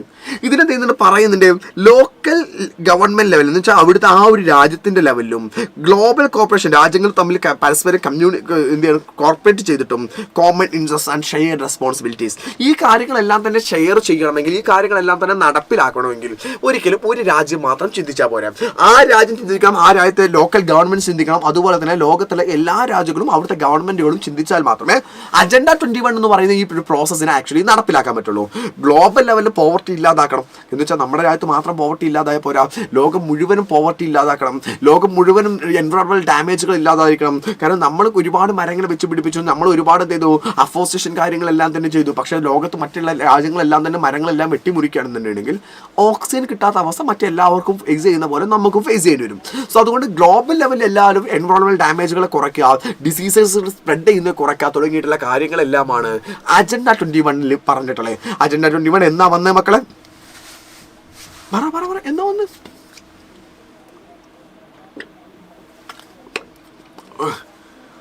അജണ്ട 21 എന്നാ വന്ന മക്കളെ? കമന്റ് ചെയ്ത് അജണ്ട 21 എന്താ വന്നത്? 1992 നമ്മൾ റിയോ ഡി വെച്ചിട്ട് നടന്ന സമ്മിറ്റില്ലേ, യെസ്, അതിൽ തന്നെയാണ് എന്ത് ചെയ്യുന്നത് ശരിക്കും ആക്ച്വലി അജണ്ട 21 എന്ത് ചെയ്യുന്നത് വരുന്നത്. അപ്പോൾ അജണ്ട 21 കൃത്യമായിട്ട് എന്ത് ചെയ്യണം മക്കൾ പഠിച്ചു വെക്കണം. അജണ്ട 21 നിന്ന് പറയുന്നുണ്ട്. നമ്മൾ ഈ കാര്യങ്ങൾ തന്നെയാണ് ഞാൻ എന്ത് ചെയ്തത്, ആ പറഞ്ഞ കാര്യങ്ങൾ ജസ്റ്റ് ഇവിടെ ഷോർട്ടാക്കി ഇവിടെ കൊടുത്തു എന്ന് മാത്രമേ ഉള്ളൂ. അതിലേക്ക് എന്ത് ചെയ്യേണ്ട മക്കൾ വല്ലാതെ പോകേണ്ട ആവശ്യമില്ല. ഇനിയാണ് നമ്മൾ പഠിക്കുന്ന നെക്സ്റ്റ് ടോപ്പിക്കിലേക്ക് നമ്മൾ പോകുകയാണ്. റിസോഴ്സസ് പ്ലാനിങ് എന്ന് പറയുന്നു. നമ്മൾ പറഞ്ഞു ഈ റിസോഴ്സുകളെ കുറിച്ച്, നമുക്ക് റിസോഴ്സുകളൊക്കെ ധാരാളമായിട്ട് എർത്തിൽ അവൈലബിൾ ആണ്. But we need to plan. നമ്മൾ ഈ റിസോഴ്സുകൾ യൂസ് ചെയ്യുന്ന കാര്യത്തിലും മറ്റെല്ലാത്തിനും നമ്മൾ പ്ലാൻ ചെയ്തിരിക്കണം. Because it is unevenly distributed. ഇതെന്താണ്? അൺഈവൺലിയാണ് ഡിസ്ട്രിബ്യൂട്ട് ചെയ്തിട്ടുള്ളത്. എല്ലാ സ്ഥലത്തും എല്ലാ റിസോഴ്സുകളും നമുക്ക് അവൈലബിൾ അല്ല. ആണോ? അല്ല അല്ലേ? നമുക്ക് എല്ലാ സ്ഥലത്തും എല്ലാ റിസോഴ്സുകളും അവൈലബിൾ അല്ല. ഉദാഹരണത്തിന് ഇപ്പോൾ ക്രൂഡ് ഓയിൽ ആലോചിക്കുക. ക്രൂഡ് ഓയിലിൻ്റെ അവൈലബിലിറ്റി എന്ന് പറഞ്ഞാൽ ഇന്ത്യയിൽ വളരെ കുറവാണ്. അതുകൊണ്ടാണല്ലോ ഇപ്പോൾ പെട്രോളിനൊക്കെ വില കൂടിയത്. ലോകരാജ്യങ്ങൾ തമ്മിലുള്ള യുദ്ധങ്ങൾ നടക്കുന്നതിൻ്റെ ഭാഗമായിട്ട് ഇന്ത്യ പോലെയുള്ള രാജ്യങ്ങളിലേക്ക് പെട്രോളിയം ഐറ്റംസുകൾ, ക്രൂഡ് ഓയിൽസ് കാര്യങ്ങളെല്ലാം വരുന്നില്ല. അപ്പോൾ അതിൻ്റെ ഭാഗമായിട്ടാണ് എന്ത് ചെയ്യുന്നത്, ഇതിൻ്റെ എല്ലാത്തിൻ്റെ പ്രൈസ് ഇൻക്രീസ് ചെയ്യുന്ന സിറ്റുവേഷനിലേക്ക് വന്നിട്ടുള്ളത്. So the resources are unevenly distributed, അണീവണായിട്ടാണ് ഡിസ്ട്രിബ്യൂട്ട് ചെയ്തിട്ടുള്ളത്. So we have to plan. നമ്മൾ കൃത്യമായിട്ട് പ്ലാൻ ചെയ്താൽ മാത്രമാണ് it should be reaches to everyone. അത് എല്ലാവർക്കും ആവശ്യത്തിനനുസരിച്ച് കിട്ടുള്ളൂ. അല്ലാതെ നമ്മളത് പ്ലാൻ ചെയ്യാതെ നമ്മൾ യൂസ് ചെയ്യുകയാണെന്നുണ്ടെങ്കിൽ കുറച്ച് ആളുകൾക്ക് മാത്രമേ എല്ലാ റിസോഴ്സുകളും കിട്ടുള്ളൂ. ബാക്കിയുള്ള ആളുകളെല്ലാം തന്നെ ഈ ഒരു ബുദ്ധിമുട്ട് അനുഭവിക്കുന്ന സിറ്റുവേഷനിലായിരിക്കും ഉണ്ടായിരിക്കുക. അപ്പോൾ ഇതിനെ എങ്ങനെയാണ് പ്ലാൻ ചെയ്യാൻ ചോദിക്കുകയാണെന്നുണ്ടെങ്കിൽ നമ്മൾ 3 മെത്തേഡുകളാണ് റിസോഴ്സ് പ്ലാനിങ്ങിൽ നമ്മൾ പറയുന്നത്. ഒന്നാമത്തെ കാര്യം എന്ന് പറയുന്നത് ഐഡന്റിഫിക്കേഷൻ ഓഫ് ദ ഇൻവെന്ററി. നമ്മൾ ഈ റിസോഴ്സുകൾ എവിടെയാണെന്ന് ഐഡന്റിഫൈ ചെയ്യാം. നമ്മൾ എങ്ങനെ ഐഡന്റിഫൈ ചെയ്യാൻ പറ്റുക? നമ്മുടെ രാജ്യത്ത് ആ റിസോഴ്സുകൾ ഉണ്ടോ ഇല്ലേ എന്നുള്ളത് ഒന്നെങ്കിൽ നമുക്ക് സർവേ നടത്തിയിട്ട് ഐഡന്റിഫൈ ചെയ്യാം, അല്ലെങ്കിൽ മാപ്പുകൾ നോക്കിയിട്ട് നമുക്ക് ഐഡന്റിഫൈ ചെയ്യാം. അതുപോലെ തന്നെ അതിന്റെ ക്വാളിറ്റിയും ക്വാണ്ടിറ്റിയും ഒക്കെ നമുക്ക് അതിനെ കൃത്യമായിട്ട് കണക്കാക്കാം. കാരണം ഈ റിസോഴ്സ് എവിടെയാണുള്ളത് നമ്മൾ പയ്യെ പോയിട്ട് നോക്കുക. ഇവിടെ റിസോഴ്സ് ഉണ്ടോ? ഇല്ല. ഇവിടെ റിസോഴ്സ് ഉണ്ടോ? ഉണ്ട്. ഇവിടെ ഉള്ള റിസോഴ്സ് എത്ര അളവിലുണ്ട്? ഇവിടെ ഉള്ള റിസോഴ്സിന് എന്ത് ക്വാളിറ്റി ഉണ്ട് എന്നൊക്കെ കൃത്യമായിട്ട് നോക്കുക. അതാണ് പറയുന്നത് ഐഡന്റിഫൈ ദാറ്റ് റിസോഴ്സ്. ആ റിസോഴ്സുകൾ നമ്മൾ ഐഡന്റിഫൈ ചെയ്യുക. എങ്ങനെയൊക്കെ നമുക്ക് ഐഡന്റിഫൈ ചെയ്യാൻ പറ്റാം? സർവേയിങ്ങിലൂടെ ആയിരിക്കാം, മാപ്പിങ്ങിലൂടെ ആയിരിക്കാം. ഇതിലൂടെ എല്ലാത്തിനും we have to identify that resource. Okay, അപ്പോൾ നമ്മൾ റിസോഴ്സിനെ എന്ത് ചെയ്തു? ഐഡന്റിഫൈ ചെയ്തു. സർ, ആരോന്റെ ബർത്ത്ഡേ ആണ്. ആരോന്റെ ബർത്ത്ഡേ ആണോ? Happy birthday to you, happy birthday to you, happy birthday Aaron, happy birthday to you. ഞാരോനോ നമുക്ക് പഠിച്ചാലോ? നമുക്ക് എല്ലാവരുടെ സന്തോഷമല്ലേ വലുത്, അല്ലേ? നമുക്ക് എല്ലാ മക്കളുടെയും സന്തോഷം തന്നെയാണ് വലുത്. മക്കൾ നന്നായിട്ട് പഠിക്കുക. പാരൻസിനൊക്കെ ഏറ്റവും യൂസ്ഫുൾ ആവുന്ന മക്കളായിട്ട് തന്നെ എന്ത് ചെയ്യുക, എപ്പോഴും മാറാൻ വേണ്ടിയിട്ട് മക്കളെല്ലാം ശ്രദ്ധിക്കുക. സർ, വാട്ടർ റിസോഴ്സിൻ്റെ ലൈവ് അപ്പോൾ ഇതൊക്കെ കഴിഞ്ഞിട്ട്, ഇതിപ്പോൾ ഫസ്റ്റ് ചാപ്റ്ററല്ലേ തുടങ്ങിയിട്ടുള്ളൂ, അതൊക്കെ കഴിഞ്ഞിട്ടാകും ഇന്ത്യയിൽ വാട്ടർ റിസോഴ്സ് എല്ലാ ചാപ്റ്റേഴ്സ് സ്കൂളിൽ എടുക്കാം. പേടിക്കേണ്ട ആവശ്യമില്ല. എല്ലാ ചാപ്റ്റേഴ്സിൻ്റെ ലൈവുകൾ എന്ത് ചെയ്യും, നിങ്ങൾക്ക് വന്നുകൊണ്ടേയിരിക്കും. എല്ലാ ചാപ്റ്റേഴ്സും ഡോണ്ട് വെറി ഫോർ ദാറ്റ്. പിന്നെ യൂട്യൂബ് സ്റ്റുഡൻസ്, നിങ്ങളോട് പറയാനുള്ളതാണ്, ആപ്പിൽ ആക്ച്വലി ഞാൻ പറഞ്ഞു ഈ ചാപ്റ്റർ കഴിഞ്ഞ് അതിൻ്റെ ഫസ്റ്റ് റിവിഷൻ കഴിഞ്ഞ് അതിൻ്റെ എക്സാമിനേഷൻ കഴിഞ്ഞ് സെക്കൻഡ് റിവിഷനാണ് ആക്ച്വലി കൊടുക്കുന്നത്, മൊഡ്യൂൾ എക്സാമിനേഷന് മുമ്പുള്ളത്. സോ ആപ്പിൽ ഈ ചാപ്റ്ററൊക്കെ കഴിഞ്ഞിട്ടുണ്ട്, അടുത്ത ചാപ്റ്റേഴ്സിലൊക്കെ എന്ത് ചെയ്ത് തുടങ്ങിയിട്ടുണ്ട്. അപ്പോൾ ഇതിലേക്ക് ജോയിൻ ചെയ്യേണ്ട മക്കളെല്ലാവരും, യൂട്യൂബിലുള്ള മക്കളൊക്കെ ആപ്പിലേക്ക് ജോയിൻ ചെയ്തിട്ടില്ല, അസ്ട്രാ ബാച്ചിലേക്ക് ജോയിൻ ചെയ്തിട്ടില്ല എങ്കിൽ വളരെ ഇമ്മീഡിയറ്റ് ആയിട്ട് ജോയിൻ ചെയ്യാം. ഏറ്റവും അവസാനത്തേക്ക് മക്കൾ കാത്തു നിൽക്കരുത്. ജോയിൻ ചെയ്യാനുള്ള നമ്പർ അറിയാലോ, 9995400800 എന്ന് പറയുന്ന നമ്പറിലേക്ക് വിളിച്ചാൽ മതി. വേഗം തന്നെ വിളിച്ചിട്ട് അഡ്മിഷൻ എടുക്കാത്ത ആളുകളൊക്കെ എന്ത് ചെയ്യാം, അഡ്മിഷൻ ഉറപ്പായിട്ട് എടുക്കുക. നമുക്ക് അവിടെ സെറ്റാക്കിയിട്ട് അടിപൊളിയായിട്ട് പഠിക്കാനുള്ളതാണ്. അസ്ട്ര ബാച്ചുകാർക്ക് അറിയാം അതിന്റെ പവർ അല്ലേ. അസ്ട്ര ബാച്ച് ടീം ഫയർ വരട്ടെ. യെസ്. അപ്പം എന്ത് ചെയ്യുന്നു, നമ്മൾ ഈ റിസോഴ്സിനെ ഐഡന്റിഫൈ ചെയ്തു എവിടെയാണ് റിസോഴ്സുകൾ ഉള്ളതെന്നുള്ളത്. Sir, I got 90% from the Xylem Learning. So much happy to hear that one, baby. So നമ്മൾ ഐഡന്റിഫൈ ചെയ്തില്ല റിസോഴ്സ് എവിടെയാണുള്ളതെന്ന് ഐഡന്റിഫൈ ചെയ്തില്ല. ഇനി അടുത്താണ് planning for the resource development. ഈ റിസോഴ്സുകൾ എങ്ങനെ എടുക്കാം, അതിന് എന്ത് ടെക്നോളജി വേണം, ഏത് ഇൻസ്റ്റിറ്റ്യൂഷൻ വേണം, എന്ത് വെച്ചിട്ടാണ് നമുക്ക് ആ റിസോഴ്സുകൾ, ഇപ്പോൾ ഭൂമിയുടെ അടിയിലുള്ള റിസോഴ്സ് ഉണ്ട് നമ്മൾ കണ്ടെത്തി നമ്മൾ പിന്നെ എന്ത് ചെയ്യും, അതെങ്ങനെ എടുക്കാം അല്ലേ. ഇപ്പം നമ്മൾ മെല്ലെ കേട്ടോ, നമ്മുടെ പേരൻസിന് വല്ലാതെ കേൾക്കണമെന്നില്ല. അതുകൊണ്ടാണ് നമ്മൾ സാധാരണ നമ്മുടെ വീട്ടിൽ മിഠായി അല്ലാന്നുണ്ടെങ്കിൽ ബേക്കറി ഐറ്റംസ് ഒരു ഉച്ചയൊക്കെ സമയമായി നമ്മളൊരു ചോറൊക്കെ കഴിച്ച് കഴിഞ്ഞാൽ, ഊണൊക്കെ കഴിച്ച് കഴിഞ്ഞാൽ നിങ്ങൾക്ക് ആ പ്രശ്നം ഉണ്ടോ പറയുന്നത്, എനിക്ക് ആ പ്രശ്നം വരുന്ന സാധനമാണ് എന്താ അറിയോ, കുറച്ച് ബേക്കറിയൊക്കെ നേരെ കഴിക്കാൻ തോന്നും. ഒരു കറുമുറ സാധനം, ഒരു അച്ചപ്പം, നുറുക്ക് സാധനങ്ങൾ, മിക്സർ സാധനങ്ങളൊക്കെ കഴിക്കാൻ എനിക്കിങ്ങനെ തോന്നും. അപ്പം നമ്മളെന്ത് ചെയ്യും, ആദ്യം നമ്മുടെ സ്റ്റോർ റൂമിലൊന്ന് പോയി വെക്കും. സ്റ്റോർ റൂമിൽ പോയ ശേഷം നമ്മൾ ഫസ്റ്റ് എന്ത് ചെയ്തു, ഇത് എവിടെയാണുള്ളതെന്ന് കണ്ടെത്തി. ഈ സാധനം ചിലപ്പോൾ എന്ത് ചെയ്യും, അമ്മ നമ്മളാരും കാണാതിരിക്കാൻ വേണ്ടി വല്ല ഷെൽഫിൻ്റെ മുകളിലെയോ റാക്കിൻ്റെ മുകളിലെയോ മറ്റെന്തിൻ്റെയും മുകളിലൊക്കെ നമ്മൾ വെച്ചിട്ടുണ്ടായിരിക്കും. നമ്മൾ ഈ സാധനം കണ്ടെത്തി.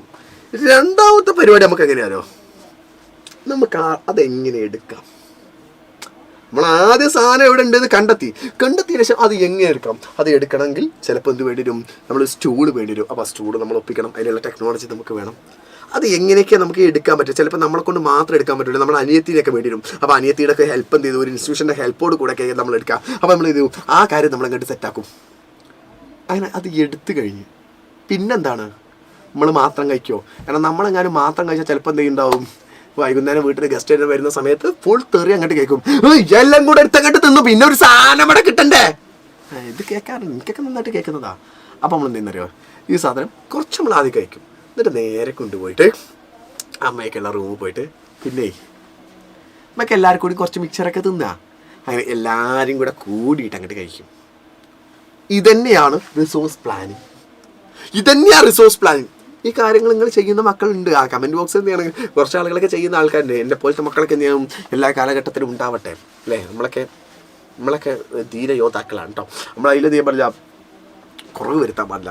നമ്മളെ വീട്ടിലത്തെ സാധനം നമ്മുടേതാണ്, നമുക്ക് കഴിക്കാനുള്ളതാണ് കേട്ടോ. അപ്പോൾ ഞാൻ പറഞ്ഞു വന്നത് ഇത് തന്നെയാണ് റിസോഴ്സ് പ്ലാനിങ് തന്നെയാണ്. നമ്മൾ ആദ്യം എവിടെ ചെന്നു, നമ്മളിത് ഷോറൂമിൽ ചെന്നില്ലേ, സ്റ്റോർ റൂമിൽ ചെന്നിട്ടാണല്ലോ ഇത് ഐഡന്റിഫൈ ചെയ്തത്. അതാണ് ഐഡന്റിഫിക്കേഷൻ ഓഫ് ദ റിസോഴ്സ്. എവിടെയാണ് മിക്സറും നുറുക്കും അച്ചപ്പും ഒക്കെ ഉള്ളത് നമ്മൾ ഐഡന്റിഫൈ ചെയ്തു. രണ്ടാമത് നമ്മൾ പ്ലാൻ ചെയ്യാണ്, ഇത് എങ്ങനെ എടുക്കാം, അനിയത്തിനെ കൂട്ടണോ, ഇൻസ്റ്റിറ്റ്യൂഷൻ വേണോ, സ്റ്റൂൾ എടുക്കണോ, ടെക്നോളജി വേണോ. അപ്പോൾ ടെക്നോളജിയും ഇൻസ്റ്റിറ്റ്യൂഷനും വെച്ചിട്ട് നമ്മൾ എന്ത് ചെയ്തു, അത് എടുക്കുന്നതിനെ കുറിച്ച് നമ്മൾ പ്ലാൻ ചെയ്തു, ഡെവലപ്പ് ചെയ്യുന്നതിനെ കുറിച്ച് പ്ലാൻ ചെയ്തു. അത് കഴിഞ്ഞിട്ട് എന്ത് ചെയ്തു, നമ്മൾ മാത്രം എടുത്താൽ നമുക്ക് ചീത്ത കേൾക്കുമെന്നുള്ളത് കൊണ്ട് എല്ലാവർക്കും കൂടെ കൊടുത്തു. ഓവറോൾ ഡെവലപ്മെന്റ്, നാഷണലിന്റെ ഡെവലപ്മെന്റ് ചെയ്തു കഴിഞ്ഞു. That's all my order. അത്രേ ഉള്ളൂ. അതാ പറഞ്ഞത്, planning of the resource development. റിസോഴ്സിനെ കുറിച്ച് നമ്മൾ ഡെവലപ്പ് ചെയ്യുന്നതിനെ കുറിച്ച് പ്ലാൻ ചെയ്തു, യൂസിങ് ദ അപ്രോപ്രിയേറ്റ് ടെക്നോളജി. അതിനുള്ള നല്ല ടെക്നോളജി യൂസ് ചെയ്ത് സ്കിൽ ഉപയോഗിച്ചും ഇൻസ്റ്റിറ്റ്യൂഷൻ സെറ്റപ്പ് ഒക്കെ ഉണ്ടാക്കിയിട്ട് എന്ത് ചെയ്തു, നമ്മൾ അതിൽ ഡെവലപ്മെന്റിനെ കുറിച്ച് പ്ലാൻ ചെയ്തു. അതുപോലെ തന്നെ മാച്ചിങ് ദ റിസോഴ്സ് ഡെവലപ്മെന്റ്. എന്നിട്ട് എന്ത് ചെയ്തു, ഈ റിസോഴ്സിനെ മാച്ച് ചെയ്യാൻ തുടങ്ങി. Plans to overall national development. രാജ്യത്തുള്ള എല്ലാവരുടെയും ഡെവലപ്മെന്റിലേക്ക്, നാഷണൽ ഡെവലപ്മെന്റിലേക്ക് എന്ത് ചെയ്തു, അങ്ങോട്ട് എത്തിച്ചു കൊടുത്തു. Is it clear? അപ്പോൾ എന്ത് ചെയ്തു, റിസോഴ്സ് ഡെവലപ്മെന്റിന് റിസോഴ്സ് പ്ലാനിങ് എന്ന് പറയുന്ന 3 സ്റ്റെപ്പുകളുള്ളത്. ഐഡന്റിഫൈ ചെയ്യുക, പ്ലാൻ ചെയ്യുക, ഓവറോൾ ഡെവലപ്മെന്റ് ആക്കുക. ഐഡന്റിഫൈ ചെയ്യുക, പ്ലാൻ ചെയ്യുക, ഓവറോൾ ഡെവലപ്മെന്റ് ആക്കുക. അപ്പൊ ഇനി മറന്നു പോകുമോ? യെസ് എന്നാ. എടാ മറന്നു പോകൂലേക്ക് നോ എന്നല്ലേ പറയേണ്ടത്. എന്തൂട്ടാടാവത്. അപ്പോൾ മറന്നെന്ത് ചെയ്ത് പോകരുത്. അതിന് വേണ്ടിയിട്ട് ഞാൻ ഇഞ്ച ആദ്യം വർത്താനൊക്കെ പറയുന്നത്. കാരണം നിങ്ങൾ ഇത് എങ്ങനെയെങ്കിലുമൊക്കെ പഠിച്ചു വെക്കുക എന്നുള്ളതാണ്. That's my aim. അപ്പോൾ ഈ അടുത്തയിലേക്ക് നമ്മൾ പോകുന്നു. അടുത്താണ് മക്കളെ റിസോഴ്സ് കൺസർവേഷൻ. നമ്മൾ പറഞ്ഞു റിസോഴ്സുകൾ വളരെ ഇമ്പോർട്ടൻ്റ് ആണ് ഫോർ അവർ സർവൈവൽ. നമ്മുടെ സർവൈവലിന് വളരെ ഇമ്പോർട്ടൻ്റ് ആയിട്ട് സാധനമാണ് റിസോഴ്സ് എന്ന് പറയാം. Sir could you say my name? പൊന്നു മോനെ സുന്ദരാൻ്റെ പേര് ഞാൻ എങ്ങനെ വായിച്ചാ? @1147 ഇതാണ് എൻ്റെ പേര്. ഈ പേര് ഞാൻ എങ്ങനെ വായിക്കും സുന്ദര? അതുകൊണ്ടാ അങ്ങനെയൊക്കെ ഓരോരോ പേരാളിട്ട് ഓരോ മനുഷ്യന്മാർ വരുന്നത്. ഓരോ കാലം പോയ പോക്ക് ഇങ്ങനെയൊക്കെ പേരാളിട്ട് എന്നോടിക്കാൻ. Sir can you please say my name? Achu ആഷോ, അച്ചുമോന് വാ, അറ്റുമോന് വാട്ടോ, അറ്റുമോന് പാഠം പഠിക്കണേ, മറക്കരുത്. അപ്പൊ കൺസർവേഷൻ ഓഫ് റിസോഴ്സുകൾ നമ്മൾ ചെയ്യണം, കൺസേർവ് ചെയ്യണം. ഈഫ് നോട്ട് കൺസേർവ്, നമ്മളെങ്ങാനും സംരക്ഷിച്ചില്ലെങ്കിൽ, റിസോഴ്സുകൾ കൺസേർവ് ചെയ്തില്ലെങ്കിൽ, കൺസർവേഷൻ ഈസ് ദ കൺസർവേഷൻ എന്ന് പറഞ്ഞാൽ എന്താണോ, judicious and careful management of resource by the man. മനുഷ്യൻ വളരെ ജുഡീഷ്യസ് ആയിട്ട്, വളരെ ശ്രദ്ധിച്ചുകൊണ്ട്, വളരെ കെയർഫുൾ ആയിട്ട് യൂസ് ചെയ്യുന്നതിനെയാണ് നമ്മൾ റിസോഴ്സ് എന്ന് പറയാനുള്ളത്.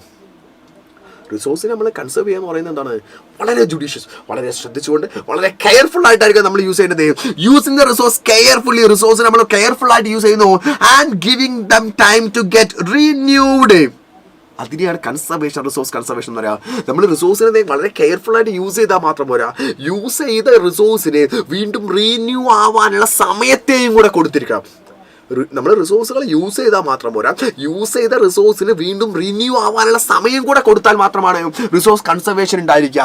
ഉദാഹരണമായിട്ട് പറയാം, അപ്പോൾ ഒരു കിണറ്റിൽ നമ്മൾ വെള്ളം എടുക്കാം, ഒരു കിണറ്റിൽ നമ്മൾ ഒരു ദിവസം 50 ലിറ്റർ വെള്ളം എടുക്കാന്ന് ചോദിക്കാം, 50 ലിറ്റേഴ്സ് വെള്ളം നമ്മൾ എന്ത് ചെയ്യുന്നു, എടുക്കാന്ന് ചോദിക്കാം. അങ്ങനെയാണെങ്കിൽ അടുത്ത ദിവസം ആകുമ്പോഴേക്ക് അതേ കിണറ്റിൽ വീണ്ടും 50 ലിറ്റേഴ്സ് വെള്ളം വരാനുള്ള സൗകര്യം നമ്മൾ കൊടുത്തേക്കണം. അല്ലാതെ നമ്മൾ അന്ന് 50 ലിറ്റർ എടുത്തു, പക്ഷെ പിറ്റേ ദിവസം ആ കിണറ്റിലേക്ക് വരുന്നത് വെറും 25 ലിറ്റേഴ്സ് വെള്ളം മാത്രമാണ് ചോദിക്കാം. അടുത്ത ദിവസം വീണ്ടും 50 ലിറ്റർ എടുത്തു, അങ്ങനെയാണെങ്കിൽ വൈകാതെ ആ കിണറ്റിൽ ഒട്ടും വെള്ളമില്ലാത്ത അവസ്ഥ വരും. നമുക്ക് അവയിൽ റീന്യൂ ആവാനുള്ള, അവർക്ക് വീണ്ടും വരാനുള്ള സൗകര്യങ്ങളും കൂടെ നമ്മൾ കൊടുത്തിരിക്കണം. അങ്ങനെ ചെയ്യുന്നതിനെ നമ്മൾ വിളിക്കുന്ന പേരാണ് റിസോഴ്സ് കൺസർവേഷൻ എന്ന് പറയുന്നത്. വാട്ട്സ് കോൾഡ് റിസോഴ്സ് കൺസർവേഷൻ എന്ന് പറയാം. ഇൻസ്റ്റിറ്റ്യൂഷൻ മീൻസ് സ്ഥാപനം എന്നാണ് മോനു. ഇൻസ്റ്റിറ്റ്യൂഷൻ മീൻസ് സ്ഥാപനം. റിസോഴ്സ് ഉണ്ടാക്കാൻ നമ്മൾ എന്ത് ചെയ്യാണ്, പുതിയ കമ്പനി കാര്യങ്ങളൊക്കെ ഉണ്ടാക്കേണ്ടി വരില്ലേ, ഫാക്ടറി ഒക്കെ ഉണ്ടാക്കേണ്ടി വരില്ലേ, അതിനെയാണ് ഇൻസ്റ്റിറ്റ്യൂഷൻ എന്ന് വിളിക്കുന്നത് കേട്ടോ. അപ്പോൾ ഇത് നമ്മൾ മഹാത്മാഗാന്ധി പറയുന്നുണ്ട്, ഗാന്ധിജി പറഞ്ഞ വാക്ക് ഇതാണ്. ഗാന്ധിജി എന്ന് പറയുന്നത് എപ്പോഴും പറഞ്ഞ ഒരു വാക്കാണ്, we have enough for everyone's need, not for anybody's greed. നമ്മുടെ രാജ്യത്ത് എന്ന് പറയുന്നത്, നമ്മുടെ രാജ്യത്ത് തന്നെ, നമ്മുടെ ലോകത്തേനെ എവ്രി വൺസ് നീഡ്സ്, എല്ലാവരുടെയും ആവശ്യത്തിനുള്ളത് ഇന്നഫാണ്, ആവശ്യത്തിനുള്ളതുണ്ട്. ഈ ലോകത്ത് എല്ലാവരുടെയും ആവശ്യത്തിലുള്ള സാധനമുണ്ട്, but not for anybody's greed. പക്ഷെ ഒരാളുടെ പോലും അത്യാർത്ഥിക്കുള്ളതില്ല. എവ്രിബഡീസ് നീഡ്സ്, എല്ലാവരുടെയും ആവശ്യങ്ങൾക്കുള്ളതുണ്ട്, ഒരാളുടെ പോലും അത്യാർത്ഥിക്കുള്ളതില്ല എന്നാണ് ആക്ച്വലി മഹാത്മാഗാന്ധി പറഞ്ഞിട്ടുണ്ട്. He's always against the modern technology. അതുകൊണ്ട് തന്നെ മഹാത്മാഗാന്ധി എപ്പോഴും ഏതിനെതില്ല എന്നൊരു, he's against the modern technology. അദ്ദേഹം modern ടെക്നോളജിക്ക് എതിരായിരുന്നു. Because he says the modern technology causes a resource depletion. ഈ റിസോഴ്സുകളെല്ലാം തന്നെ ഇല്ലാതാവാനുള്ള കാരണം എന്ന് പറഞ്ഞാൽ മോഡേൺ ടെക്നോളജിയാണ്. അത് പറയാനുള്ള റീസൺ എന്താ അറിയോ? He says that mass production അല്ല വേണ്ടത്, പ്രൊഡക്ഷൻ ബൈ ദ മാസസ് ആണ്. മാസ് പ്രൊഡക്ഷൻ എന്ന് പറഞ്ഞാൽ ഒരുപാട് പ്രൊഡക്ഷൻ നടത്തുന്നതിനാണ് മാസ് പ്രൊഡക്ഷൻ എന്ന് പറയുന്നത്. ഒരുപാട് പ്രൊഡക്ഷൻ നടത്തുന്നതിനാണ് വിളിക്കുക മാസ് പ്രൊഡക്ഷൻ എന്ന് പറയുന്നത്. But production by the masses എന്ന് പറയുന്നത് ഒരുപാട് പ്രൊഡക്ഷൻ നടത്തണ്ട, മാസസ് ജനങ്ങളെ വെച്ചിട്ട് പ്രൊഡക്ഷൻ നടത്തുന്നത്. ടെക്നോളജിക്ക് പകരമായിട്ട് ജനങ്ങളെ വെച്ചിട്ട് പ്രൊഡക്ഷൻ നടത്തണം. അപ്പം എന്തെങ്കിലും ആ വേസ്റ്റേജുകൾ വരില്ല എന്നായിരുന്നു മഹാത്മാഗാന്ധി പറഞ്ഞത്. So Mahatma Gandhi is always against the modern technology. Modern ടെക്നോളജിക്ക് എതിരില്ലായിരുന്നു Mahatma Gandhi ഉണ്ടായിരുന്നത്. His against the mass production. അദ്ദേഹം മാസ് പ്രൊഡക്ഷൻ എതിരില്ലായിരുന്നു ഉണ്ടായിരുന്നത്. He support, he promote production by the masses. അദ്ദേഹം എന്തിനായിരുന്നു പ്രൊമോട്ട് ചെയ്തത് മക്കളെ? Production by the masses. Masses എന്ന് വെച്ചാൽ ജനങ്ങളിലൂടെ പ്രൊഡക്ഷൻ നടത്തണം എന്നായിരുന്നു ആക്ച്വലി മഹാത്മാഗാന്ധി പറഞ്ഞിരുന്നത്. ഈ നമ്മുടെ റിസോഴ്സ് കൺസർവേഷന് വേണ്ടി ഒരുപാട് ഇന്റർനാഷണൽ എഫേർട്സുകളൊക്കെ നടന്നിട്ടുണ്ട്. സ്മാൾ ഈസ് ബ്യൂട്ടിഫുൾ എന്ന് പറയുന്ന ബുക്ക് 1974 ഷൂമാക്കർ എഴുതിയിട്ടുണ്ട്. Small is beautiful by the Schumacher in 1974. Club of Rome 1968. Club of Rome 1968. Brundtland commission report 1987. Brundtland commission report. ഇതൊക്കെ എന്താണ്? റിസോഴ്സ് കൺസർവേഷന് വേണ്ടിയിട്ടുള്ള ഇന്റർനാഷണൽ എഫേർട്സുകളാണ്. ഇതിലാണ് ബെർണാലാഡ് കമ്മീഷൻ റിപ്പോർട്ടിലാണ് ഇൻട്രൊഡ്യൂസ് സസ്റ്റൈനബിൾ ഡെവലപ്മെന്റ് എന്ന് പറഞ്ഞ ഐഡിയോളജി ഒക്കെ വരുന്നത്. അത് പിന്നീട് എന്ത് ചെയ്തു? 1992 ഗ്ലോബൽ എർത്ത് സമ്മിറ്റ് ബ്രസീൽ വെച്ച് നടന്നിട്ടുള്ളത് പിന്നീട് എന്ത് ചെയ്തു? അനൗൺസ് ചെയ്യുകയൊക്കെ ചെയ്തത്. ഷോമാക്കർ അല്ലടാ മക്കളെ, ഷൂമാക്കർ. ഇത് വായിക്കൽ എങ്ങനെ? ഷൂമാക്കർ എഴുതുന്നത് എഴുതുന്നു ഷൂമാച്ചർ എന്നൊക്കെയാണ് എഴുതല്, but it's pronounced as a Schumacher കേട്ടോ. ഷൂമേക്കർ അല്ല, ഷൂമേക്കുന്ന ആള് വേറെ. ഇത് ഷൂമാക്കർ കേട്ടോ. ഷൂമാക്കർ പറഞ്ഞോക്ക്. സോറി, നിങ്ങൾ പറയുന്നത് ഞാൻ കേൾക്കില്ലല്ലോ അല്ലേ? നിങ്ങൾ എഴുതുന്ന എന്തും വായിക്കാനാണല്ലോ എന്നെ കൊണ്ട് പറ്റുള്ളൂ. That's my mistake, sorry for that. അപ്പോൾ ഷൂമാക്കർ കേട്ടോ. ഷൂമാക്കർ ആണ് എന്ത് ചെയ്യുന്നത്? Small is beautiful. എന്താണ് സ്മാൾ ഈസ് ബ്യൂട്ടിഫുൾ എന്നതിൻ്റെ പുസ്തകം എഴുതിയത്. ഇനി നമ്മൾ നെക്സ്റ്റ് മോസ്റ്റ് ഇമ്പോർട്ടൻറ്റ് ടോപ്പിക്കുകളിലേക്ക് പോകാം. ഇനി നമുക്ക് ഇതിന് വളരെ ഇമ്പോർട്ടൻ്റ് ആയിട്ട് 2 ടോപ്പിക്കുകളോട് പറഞ്ഞാൽ നമ്മൾ ചാപ്റ്ററിനെ ശരിക്കും നമ്മൾ കഴിയും. സിമ്പിളാ. അതാണ് ലാൻഡ് ആസ് എ റിസോഴ്സ്. അത് നിങ്ങൾക്ക് അറിയോ? ഇതൊക്കെ അറിയോ? ലാൻഡ് എന്ന് പറയുന്ന ഒരു റിസോഴ്സ് ആടോ. ലാൻഡ് ഇല്ലേ? മണ്ണ് അതൊക്കെ തന്നെ. ലാൻഡ് എന്ന് പറയുന്ന റിസോഴ്സാ. ബിക്കോസ് റിസോഴ്സ് എന്ന് പറയാനുള്ള കാരണം ഇറ്റ് സപ്പോർട്ട്. ഇതെന്തിനൊക്കെ സപ്പോർട്ട് ചെയ്യുന്നോ? Natural vegetation. കാടുകൾ ഉണ്ടാവണമോ? ലാൻഡ് വേണം. വൈൽഡ് ലൈഫ്, മൃഗങ്ങൾ ഉണ്ടാവണോ? ലാൻഡ് വേണം. ഹ്യൂമൻ ലൈഫ്, മനുഷ്യൻ ഉണ്ടാവണോ? ലാൻഡ് വേണം. എക്കണോമിക് ആക്ടിവിറ്റീസ്, ഫിനാൻഷ്യൽ കാര്യങ്ങൾ നടക്കണോ? ലാൻഡ് വേണം. ട്രാൻസ്പോർട്ടേഷൻ, ഗതാഗതം വേണോ? ലാൻഡ് വേണം. കമ്മ്യൂണിക്കേഷൻ. അപ്പൊ എന്തിനാ ലാൻഡ് വേണ്ടാത്ത? അതപ്പം എൻ്റെ സംശയം. ഇതിപ്പോൾ എല്ലാം ആയില്ലേ? The land we needed for the natural vegetation, wildlife, human life, economic activities, so transportation, communication, everywhere we needed the land. But land has a limitation. Land limitation ഉണ്ട്. Land is a finite magnitude. Land എന്ന് പറയുന്നത് ഒരു ഫിനിറ്റാ. Because it is purely measurable. കൃത്യമായ അളവുള്ള സാധനത്തെയാണ് land എന്ന് പറയുന്നത്. അല്ലാതെ ഇറ്റ്സ് നോട്ട് ഇൻഫിനിറ്റി. ഇൻഫിനിറ്റി അല്ല, അനന്തമായിട്ട് അനന്തസാക്ഷരമായിട്ട് കിടക്കുന്ന സാധനമല്ല ലാൻഡ് എന്ന് പറയാം. It is spirit. കൃത്യമായ അളവുള്ളതാണ്. അതിനെ കൂട്ടാൻ പറ്റൂല, കുറയ്ക്കാൻ വേണമെങ്കിൽ പറ്റുമായിരിക്കും. അത് കൃത്യമായിട്ട് എന്തെങ്കിലും കൂട്ടാൻ പറ്റാത്ത കൃത്യമായ അളവുള്ളതാണ് ആക്ച്വലി നമ്മുടെ ലാൻഡ് എന്ന് പറയുന്നത്. ഈ ലാൻഡിനെ തന്നെ നമുക്ക് എങ്ങനെ പറയാം? ഇപ്പം ലാൻഡിന് നമ്മൾ പ്ലെയിൻ ഏരിയ ആയിട്ട് നമ്മൾ പരന്ന് കിടക്കുന്ന 43% ഓഫ് ലാൻഡ് ഏരിയ ആണ്. മൗണ്ടെയിൻ ആയിട്ടുള്ള 30% ഓഫ് ലാൻഡ് ഏരിയ ആണ്. പ്ലാറ്റ്യൂസ് എന്ന് പറഞ്ഞാൽ നോർമൽ ലാൻഡ് ഏരിയയിൽ നിന്ന് കുറച്ച് ഉയർന്ന് കിടക്കുന്ന സ്ഥലത്തെയാണ് പ്ലാറ്റ്യൂസ് എന്ന് വിളിക്കാറുള്ളത്. പ്ലാറ്റ്യൂസ് ആയിട്ട് കിടക്കുന്നത് 27% ലാൻഡ് ഏരിയ ആണ്. നമ്മുടെ പുസ്തകത്തിൽ പറയുന്നുണ്ട്. ഇങ്ങനെ ഒരു ടേബിളായിട്ടാണ് ആക്ച്വലി ഇതിന് കൊടുക്കുന്നത്. നമ്മുടെ ഇന്ത്യ എന്ന് പറയുന്ന രാജ്യമുണ്ടല്ലോ, ഇന്ത്യ എന്ന് പറയുന്ന രാജ്യത്തിന് 3.2 മില്യൺ സ്ക്വയർ കിലോമീറ്റേഴ്സ്. ഇന്ത്യ എന്ന് പറയുന്ന രാജ്യത്തിൻ്റെ ടോട്ടൽ സൈസ് എന്ന് പറയുന്നത് 3.28 മില്യൺ സ്ക്വയർ കിലോമീറ്റേഴ്സ് ആണ്. എത്രയാണ്? 3.28 മില്യൺ സ്ക്വയർ കിലോമീറ്റേഴ്സ് ആണ് ഇന്ത്യ എന്ന് പറയുന്നത്. ബട്ട് ഇതിൽ തന്നെ നമുക്ക് 93% of land area we can able to access. നമുക്കതിലാകെ 93% ലാൻഡ് ഏരിയ മാത്രമാണ് നമുക്ക് ആക്സസ് ചെയ്യാൻ പറ്റുള്ളൂ ഇന്ത്യയിൽ. അതിന് ബാക്കിയുള്ള 7% of land area, 7% of land area നമുക്ക് നില യൂസ് ചെയ്യാൻ പറ്റില്ല. അത് നോർത്ത് ഈസ്റ്റ് റീജിയനിലായിരിക്കാം, ഒന്നുകിൽ ഉണ്ടായിരിക്കാം. അല്ലാന്നുണ്ടെങ്കിൽ some area is captured by the Pakistan or ചൈനയോ പാകിസ്ഥാനോ ക്യാപ്ചർ ചെയ്ത് നമ്മൾ നൈബറിംഗ് കൺട്രീസ് ക്യാപ്ചർ ചെയ്ത സ്ഥലമായിരിക്കാം. നമ്മൾ POK എന്നൊക്കെ കേട്ടില്ലേ, പാകിസ്ഥാൻ ഒക്യുപ്പൈഡ് കാശ്മീർ എന്നൊക്കെ കേട്ടില്ലേ. അതുപോലെ ഒന്നുകിൽ ചൈന ക്യാപ്ചർ ചെയ്ത സ്ഥലമായിരിക്കാം, അല്ലെങ്കിൽ പാകിസ്ഥാൻ ക്യാപ്ചർ ചെയ്ത സ്ഥലമായിരിക്കാം. അത് അവിടേക്കും നമുക്കതില്ല, എൻട്രി ഇല്ല. We have the only access to the 93% of total land area. ഇന്ത്യയുടെ ടോട്ടൽ ലാൻഡ് ഏരിയയിൽ 93% മാത്രമാണ് നമുക്ക് ആക്സസ് ചെയ്യാൻ പറ്റുന്നത്. The other 7% we do not have the access. നമുക്ക് എന്ത് ചെയ്താൽ ബാക്കിയുള്ള ഐഷു ലൈൻ ഉണ്ടോ? നബിന ഷിഫോ മോനെന്തൂസിനെ വന്നേടാ. ഐഷുവിന് ലൈൻ ഉണ്ടോന്ന് അറിയാൻ വേണ്ടിയാ മോന് വന്നത് തോന്നുന്നുണ്ട്. എൻ്റെ അമ്മോ, ഞാൻ ഈ ഐഷു എന്ന് പറയുന്ന പേരില്ലേ ഞാൻ പെട്ടെന്ന് കാണും. അതിനൊരു റീസൺ ഉണ്ട്. എൻ്റെ മോളുടെ പേര് റൂഹി ഫൈസൽ എന്നാണ്. ബട്ട് ഞങ്ങൾ അവളെ സ്നേഹത്തോട് കൂടെ വിളിക്കുന്ന പേര് ഐഷു എന്നാണ്. അപ്പോൾ ഞാൻ പെട്ടെന്ന് നോക്കിയ സമയത്ത് എന്ത് ചെയ്യുന്നു, ഐഷു എന്ന് കണ്ടു. അപ്പോൾ ഞാൻ അങ്ങനെ നോക്കിയതാണ് വായിക്കുന്ന സാധനം. ഐഷു ലൈൻ ഉണ്ടോ? ലൈന് ഉണ്ടെങ്കിൽ ലൈന് ഇല്ലെങ്കിൽ വാട്ട് യു ഡു? ഒന്നും ചെയ്യാമല്ലോ. നിനക്കിപ്പോൾ ചെയ്യാൻ പറ്റുന്ന പരിപാടി എന്താ? പഠിക്കാൻ പറ്റും അല്ലേ? പഠിച്ചോ. അപ്പോൾ നിന്നെ തേടിയിട്ട് ബാക്കിയുള്ളവരൊക്കെ വന്നോളൂ. പഠിച്ചില്ല എങ്കിൽ നീ അങ്ങനെ ഇരിക്കേണ്ടി വരും കേട്ടോ. സോ അതുകൊണ്ട് ഞാൻ അവിടേക്ക് വർത്തമാനം പറയാതെ ഇവിടേക്ക് നമുക്ക് എന്ത് ചെയ്യാൻ നോക്കാം കേട്ടോ. നമ്മുടെ വെറുതെ കാര്യങ്ങളിലേക്ക് തന്നെയാണ് നമ്മൾ വെറുതെ നോക്കണ്ടല്ലോ. തൂക്കേണ്ട അവസ്ഥ വന്നു. വേറെ ഇപ്പം ഞാനെന്താ ചെയ്യുക? ഇതിനിടയിൽ എങ്ങനെയൊക്കെ എന്താണ് കണ്ടത് കൊണ്ടാവും. വാച്ചിടായിടും നമ്മൾ പാവം കേട്ടോ. അപ്പോൾ നമ്മൾ പറഞ്ഞു ടോട്ടൽ ലാൻഡ് ഏരിയയുടെ 97% മാത്രമാണ് നമുക്ക് ആക്സസ് ചെയ്യാൻ പറ്റുന്നത്. ബാക്കി 7% നമുക്ക് എന്തെയില്ല, ആക്സസ് ചെയ്യാൻ പറ്റില്ല കേട്ടോ. ആക്സസ് ചെയ്യാൻ പറ്റാത്ത കാര്യമാണ്.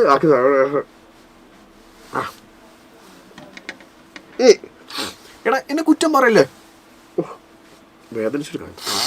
കുറ്റം പറയല്ലേ. ഞാൻ വിട്ടു. ഞാൻ അതിലേക്കില്ല കേട്ടോ. അപ്പോൾ മക്കളെ, ഇതിൽ നമ്മൾ പറഞ്ഞു, നമ്മൾ പൈ ഡയഗ്രാം അവിടെ തന്നേ ഉള്ളൂ. നമ്മളെന്ത് ചെയ്തു, 43% ഓഫ് പ്ലെയിൻ ഏരിയ ആണ്, 30% ഓഫ് മൗണ്ടെയിൻസ് ആണ്, 27% ഓഫ് പ്ലാറ്റ്യൂസ് ആണ് എന്ത് ചെയ്യുന്നത് ആക്ച്വലി ഇന്ത്യയുടെ ലാൻഡ് ഏരിയയിൽ കിടക്കുന്നത്. Then land distribution most important ആയിട്ടുള്ള ഏരിയ ആണ് ലാൻഡ് ഡിസ്ട്രിബ്യൂഷൻ എന്ന് പറയുന്നത്. ലാൻഡ് ഡിസ്ട്രിബ്യൂഷൻ മോസ്റ്റ് ഇമ്പോർട്ടൻ്റ് ആയിട്ടുള്ള ഭാഗമാണ്. ലാൻഡ് നമുക്ക് പ്രധാനമായിട്ടും 5 ആയിട്ട് ഡിവൈഡ് ചെയ്യാൻ പറ്റും. ഒന്ന് ഫോറസ്റ്റ്, രണ്ടാമത്തെ land not available for the cultivation, third one other uncultivated land excluding fallow land ആണ്. The fourth one is a fallow land and the fifth one is a net sown area. ഓരോന്നും എന്താന്ന് പറയും. ഫോറസ്റ്റിന്റെ detail ഒന്നും പറയുന്നില്ല, text ബുക്കിലും പറയുന്നില്ല. Forest എന്ന് പറയുന്നത് എന്താണ്? കാട് തന്നെയാണ്, മാറ്റൊന്നുമില്ല. എന്നാൽ land not available for the cultivation available അല്ലാത്ത ലാൻഡ് എന്ന് പറയുന്നത് രണ്ട് തരത്തിലുള്ളത്. ഒന്നെങ്കിൽ ബാരൻ ആൻഡ് വേസ്റ്റ് ലാൻഡ് ആവാം. ബാരൻ ലാൻഡ് എന്ന് പറഞ്ഞാൽ ഇങ്ങനെ തരിശായിട്ട് കിടക്കുന്ന ഒന്നും ചെയ്യാൻ പറ്റാത്ത ലാൻഡ്, അല്ലെങ്കിൽ വേസ്റ്റ് ലാൻഡ്. നമ്മൾ ഒന്നെങ്കിൽ ഉദാഹരണമായിട്ട് നമ്മൾ പറയുകയാണെന്നുണ്ടെങ്കിൽ നമ്മളെ പാറയൊക്കെ നിറഞ്ഞിട്ടുള്ള സ്ഥലമില്ലേ, അങ്ങനത്തെ ലാൻഡ് എന്ന് പറയുന്നത് നമ്മൾ ഏതിലാണ് പറയാം? Land not available for the കൾട്ടിവേഷനിലാണ് പറയാം. അതുപോലെ തന്നെ അടുത്താണ് land put to non agriculture യൂസസിന് വേണ്ടി നമ്മൾ യൂസ് ചെയ്യുന്ന ലാൻഡ് ഉണ്ടായിരിക്കാം. ഉദാഹരണം ബിൽഡിംഗ് ഉണ്ടാക്കിയ, റോഡ് ഉണ്ടാക്കിയ, ഫാക്ടറി ഉണ്ടാക്കിയ, സ്കൂൾ ഉണ്ടാക്കിയ ലാൻഡ് അവിടെ കൃഷി ചെയ്യാൻ പറ്റുമോ? ഇല്ല. അങ്ങനത്തെ നമ്മൾ വിളിക്കുന്ന പേരാണ് land not available for the cultivation. Land not available for the cultivation എന്ന് പറയുന്നത്. Sir, your doctor is very old. 3 വയസ്സായ എൻ്റെ കുട്ടിയെ ണല്ലോ. അപ്പോൾ നമ്മൾ പറഞ്ഞു land is not available for the cultivation എന്ന് പറഞ്ഞാൽ ബാരൻ ആൻഡ് വേസ്റ്റ് ലാൻഡ് പറയാം. അതുപോലെ തന്നെ land put to non agriculture activities, അതിനാണ് ലാൻഡ് എന്ത് ചെയ്യാറ് നമ്മൾ പറയാറുള്ളത്. അടുത്താണ് നമ്മൾ ഫെലോ ലാൻഡ് എന്ന് പറയും. അടുത്താണ് ഫെലോ ലാൻഡ് എന്ന് വിളിക്കും. ഇതിനിടയിൽ ഒന്ന് മിസ്സായി പോയിട്ടുണ്ടല്ലോ, സോറി ഫോർ ദാറ്റ്.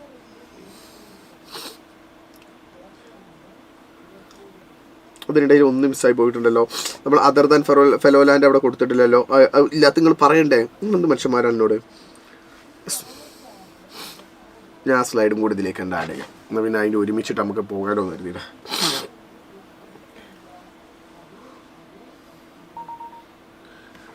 ജസ്റ്റ് അപ്പം ഇപ്പം വരും, ഇപ്പം ശരിയാക്കി തരാം.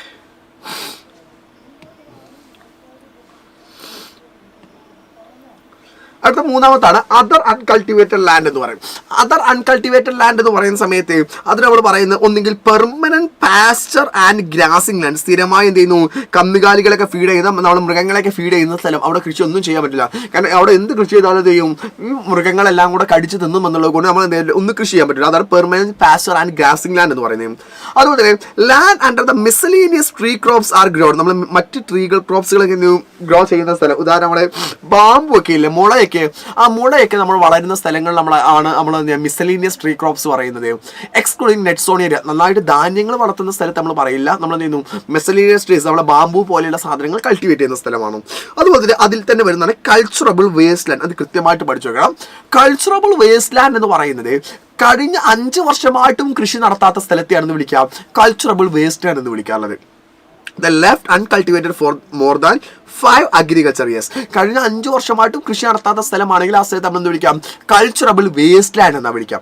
അപ്പോൾ അതർ അൺകൾട്ടിവേറ്റഡ് ലാൻഡിൽ എന്ത് ചെയ്യാം? ഒന്നെങ്കിൽ ഗ്രാസിംഗ് ലാൻഡ് അല്ലെങ്കിൽ പാസ്ചർ ലാൻഡ് ആവാം, എന്ന് വെച്ചാൽ മൃഗങ്ങളെ ഫീഡ് ചെയ്യുന്ന ലാൻഡ് ആയിരിക്കാം, അല്ലെങ്കിൽ മിസ്ലീനിയസ് ട്രീ ക്രോപ്സുകൾ വളരുന്ന ലാൻഡ് ആയിരിക്കാം. അതുപോലെ തന്നെ അല്ലാന്നുണ്ടെങ്കിൽ കൾച്ചറബിൾ വേസ്റ്റ് ലാൻഡ് ആയിരിക്കും. കൾച്ചറബിൾ വേസ്റ്റ് ലാൻഡ് എന്ന് പറഞ്ഞാൽ എന്താണ്? കഴിഞ്ഞ 5 ഇയേഴ്സ്, കഴിഞ്ഞ 5 വർഷമായിട്ട് കൃഷി നടക്കാത്ത സ്ഥലത്തെയാണ് കൾച്ചറബിൾ വേസ്റ്റ് ലാൻഡ് എന്ന് വിളിക്കാറ്. എന്നാൽ അടുത്താണ് മക്കളെ ഫെലോ ലാൻഡ് എന്ന് പറയും. ഫെലോ ലാൻഡ് എന്ന് പറയുന്നത് എന്താണ്? നമ്മൾ 2 തരത്തിലാണ് ഫെലോ ലാൻഡ് വരുന്നത്. ഒന്ന് കറന്റ് ഫെലോ ലാൻഡും, രണ്ടാമത്തെ അതർ ദാൻ കറന്റ് ഫെലോ ലാൻഡും. കറന്റ് ഫെലോ ലാൻഡ് എന്ന് പറയുന്നത് നമ്മൾ പ്രധാനമായിട്ട് എന്ത് ചെയ്യുന്നു? 1 or less than 1 year, കഴിഞ്ഞ 1 വർഷമായിട്ടോ അല്ലെങ്കിൽ 1 വർഷത്തിൽ താഴെയായിട്ടോ കൃഷി ചെയ്യാത്ത സ്ഥലം. കഴിഞ്ഞ 1 വർഷമായിട്ടോ അല്ലെങ്കിൽ 1 വർഷത്തിൽ താഴെയായിട്ടോ കൃഷി ചെയ്യാത്ത സ്ഥലത്തെ നമ്മൾ വിളിക്കുന്ന പേരാണ് കറന്റ് ഫെലോ ലാൻഡ് എന്ന് വിളിക്കുന്നത്. അതേസമയം നമ്മൾ other than current fallow land എന്ന് പറയുന്നത് 1 to 5 years, കഴിഞ്ഞ 1 വർഷം മുതൽ 5 വർഷം വരെ കൃഷി ചെയ്യാത്ത സ്ഥലം. 5 വർഷത്തിൽ കൂടുതൽ കൃഷി ചെയ്യാത്താണെന്നുണ്ടെങ്കിൽ കൾച്ചറബിൾ വേസ്റ്റ് ലാൻഡ് ആയിട്ട് മാറി. അപ്പൊ 1 വർഷമോ അതിൽ കുറവോ ആണെങ്കിൽ കറന്റ് ഫെലോ ലാൻഡ് ആണ്. 1 വർഷം മുതൽ 5 വർഷം വരെയാണെന്നുണ്ടെങ്കിൽ അതിന് 1 to 5 years ആണെങ്കിൽ അത് നമ്മൾ വിളിക്കുന്ന പേര് എന്താണ്? Other than current fallow land ആണ്. ഇത് 5 years above, 5 yearsന് എബോവിലാണെന്നുണ്ടെങ്കിൽ we can say that's the culturable waste land എന്നാണ് പറയാറുള്ളത്. Is it clear? So let's move to the last area, that is the net zone area. ഏറ്റവും അവസാനത്താണ് net sown area എന്ന് പറയും. Net sown area എന്ന് പറഞ്ഞാൽ നന്നായിട്ട് കൃഷി നടക്കുന്ന സ്ഥലത്താണെന്ന് വിളിക്കാം നെറ്റ് സോൺ ഏരിയ എന്ന് വിളിക്കാം. It's A physical extension which is the land crops are sown and harvested is known as the net sown area. നന്നായിട്ട് കൃഷി നടക്കുന്ന, നന്നായിട്ട് ഹാർവെസ്റ്റ് ചെയ്യുന്ന ലാൻഡിനെയാണ് നമ്മൾ എന്ത് വിളിക്കാം? നെറ്റ് സോൺ ഏരിയ എന്ന് വിളിക്കാറുള്ളത്. The area is sown more than 1 in agriculture year plus is net sown area is known as the gross cropped area. ഒരു ഏരിയയിൽ 1 വർഷത്തിൽ തന്നെ 1-ലധികം പ്രാവശ്യം കൃഷി നടക്കുന്നുണ്ടെങ്കിൽ, നമ്മൾ അഗ്രികൾച്ചർ എന്ന് പറഞ്ഞ ചാപ്റ്ററിലേക്കൊക്കെ നമ്മൾ പഠിക്കാറുണ്ട് പഠിക്കാനുണ്ട്. അവിടെ നമ്മൾ കാരിഫ്, റാബി, സെയ്ദ് എന്ന് പറയുന്ന 3 ക്രോപ്പിംഗ് സീസൺസ് ഒക്കെ പഠിക്കാനുണ്ട്. ഒരു അഗ്രികൾച്ചർ ലാൻഡ് തന്നെ ഒരു വർഷത്തിൽ 1, 2, 3 പ്രാവശ്യം നമുക്ക് ആക്ച്വലി കൃഷി നടത്താൻ പറ്റും. അതായത് 1, 2, 3 പ്രാവശ്യം നമ്മൾ കൃഷി നടത്തുന്നുണ്ട്, ഒന്നിലധികം പ്രാവശ്യം അവിടെ കൃഷി നടത്തുന്നുണ്ടെങ്കിൽ we can say that we can call it as a gross cropped area എന്ന് വെച്ചാൽ നന്നായിട്ട് ക്രോപ്പിംഗ് കിട്ടുന്ന സ്ഥലമാണ്. അപ്പൊ നെറ്റ്സ് ഓൺ ഏരിയ എന്ന് പറഞ്ഞാൽ നന്നായിട്ട് കൃഷി നടക്കുന്ന സ്ഥലത്ത് എടുത്ത് വിളിക്കുക നെറ്റ്സ് ഓൺ ഏരിയ എന്ന് നമ്മൾ ആക്ച്വലി വിളിക്കാറുള്ളത്. അതിനെയാണ് ആക്ച്വലി നമ്മൾ എന്ത് ചെയ്യാറുള്ളത്, നെറ്റ്സ് ഓൺ ഏരിയ എന്ന് നമ്മൾ ആക്ച്വലി വിളിക്കാറുള്ളത്. ഇനി നമ്മൾ അടുത്തയിലേക്ക് നമ്മൾ പോകുന്നു. അടുത്താണ് മക്കളെ land degradation and land conservation എന്ന് പറയുന്നത്. മക്കളെ അതിൽ ആദ്യം നമുക്ക് ലാൻഡ് ഡീഗ്രഡേഷൻ പഠിക്കാം. ലാൻഡ് നശിച്ചുകൊണ്ടേയിരിക്കുന്നുണ്ട്, ലാൻഡ് കേട് വന്നുകൊണ്ടേയിരിക്കുന്നത്.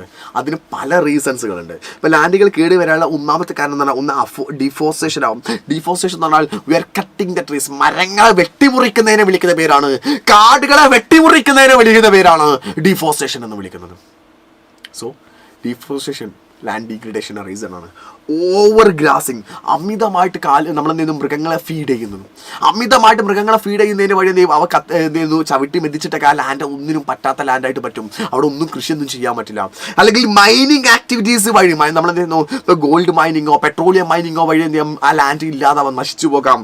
കോറിയിങ്, പാറകൾ പൊട്ടിക്കുക.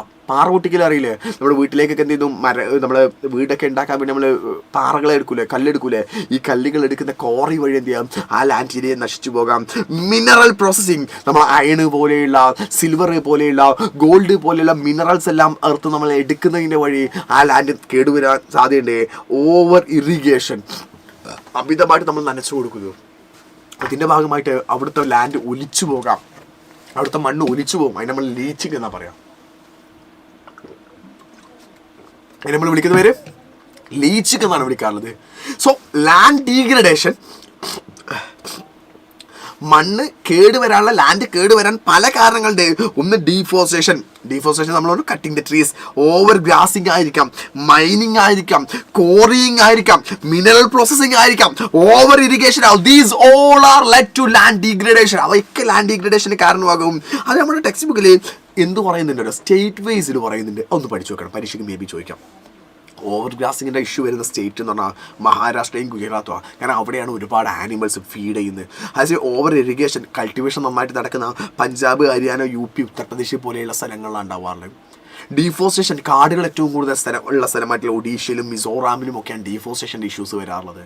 മൈനിങ് സൈറ്റ്സിൻ്റെ ഇഷ്യൂസുകൾ വരാറുള്ളത് ഛത്തീസ്ഗഡിലും ജാർഖണ്ഡിലും മധ്യപ്രദേശിലും ഒക്കെയാണ് മൈനിങ് സൈറ്റ്സിൻ്റെ ഇഷ്യൂസുകൾ വരാറുള്ളത്. സോ ഈ ഒരു സ്റ്റേറ്റ് വൈസ് റീസൺസ് കൂടെ മക്കളൊന്നും പഠിച്ചു വെക്കാം. നമ്മുടെ ടെക്സ്റ്റ് ബുക്കിൽ, നമ്മുടെ നോട്ട് ബുക്കിലേക്ക് ജസ്റ്റ് എന്ത് ചെയ്യാം, മക്കൾ എല്ലാവരും എഴുതിയെടുക്കുക. ഒരു സ്ക്രീൻഷോട്ടൊക്കെ അടിച്ചിട്ട് കൃത്യമായിട്ട് എഴുതിയെടുക്കുക. കാരണം ഞാൻ നിങ്ങൾക്ക് ഏറ്റവും ഷോർട്ടാക്കിയിട്ട് തന്നിട്ടുള്ള ഈ സാധനമാണ് ഈ സാധനം എന്ന് പറയുന്നത്. കൃത്യമായിട്ട് മക്കൾ എന്ത് ചെയ്യാം, നിർബന്ധമായിട്ടും എഴുതിയെടുക്കുക. നിങ്ങൾക്ക് വളരെ യൂസ്ഫുൾ ആയിരിക്കും ഈ ഒരു കാര്യം എന്ന് പറയുന്നത്. സോ അപ്പോൾ നമ്മൾ ലാൻഡ് ഡീഗ്രഡേഷൻ പഠിച്ച സ്ഥിതിക്ക് നമ്മൾ അടുത്ത് എന്ത് പഠിക്കണം, ലാൻഡ് കൺസർവേഷൻ പഠിക്കണം. Methods of land conservation. ഈ ലാൻഡ് നമുക്ക് എങ്ങനെ കൺസേർവ് ചെയ്യാൻ പറ്റും, എങ്ങനെ നമുക്ക് സംരക്ഷിക്കാൻ പറ്റുമെന്ന് പറയുന്നത്.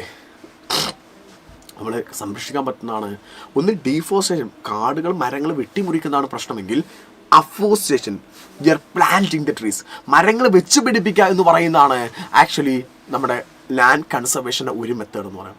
അഫോറസ്റ്റേഷൻ ആണ് ലാൻഡ് മരങ്ങൾ പ്ലാൻ ചെയ്യുക. പ്രോപ്പർ മാനേജ്മെന്റ് ഓഫ് ഗ്രാസിങ്, നമ്മൾ അവിടെ ഓവർ ഗ്രാസിങ് ആണ് ഇഷ്യൂ എങ്കിൽ ഇവിടെ നമ്മൾ ഗ്രാസിങ്ങിനെ പ്രോപ്പറായിട്ട് കൃത്യമായിട്ട് മാനേജ് ചെയ്യുക. അതുപോലെ തന്നെ stabilisation of sand dunes by growing thorny bushes. നമ്മുടെ സാൻഡ് ഡ്യൂൺസുകൾ ഉണ്ടാവില്ല, മണൽക്കൂനകളൊക്കെ, മണലിന്റെ വലിയ മലകളൊക്കെ ഉണ്ടാവില്ലേ, അവിടെയൊക്കെ നമ്മൾ ത്രോണി ബുഷസ്, നമ്മൾ കള്ളിമുൾച്ചെടികളെ പോലെയുള്ള മുൾച്ചെടികളൊക്കെ വെച്ചുകൊണ്ട് ചെയ്യാം.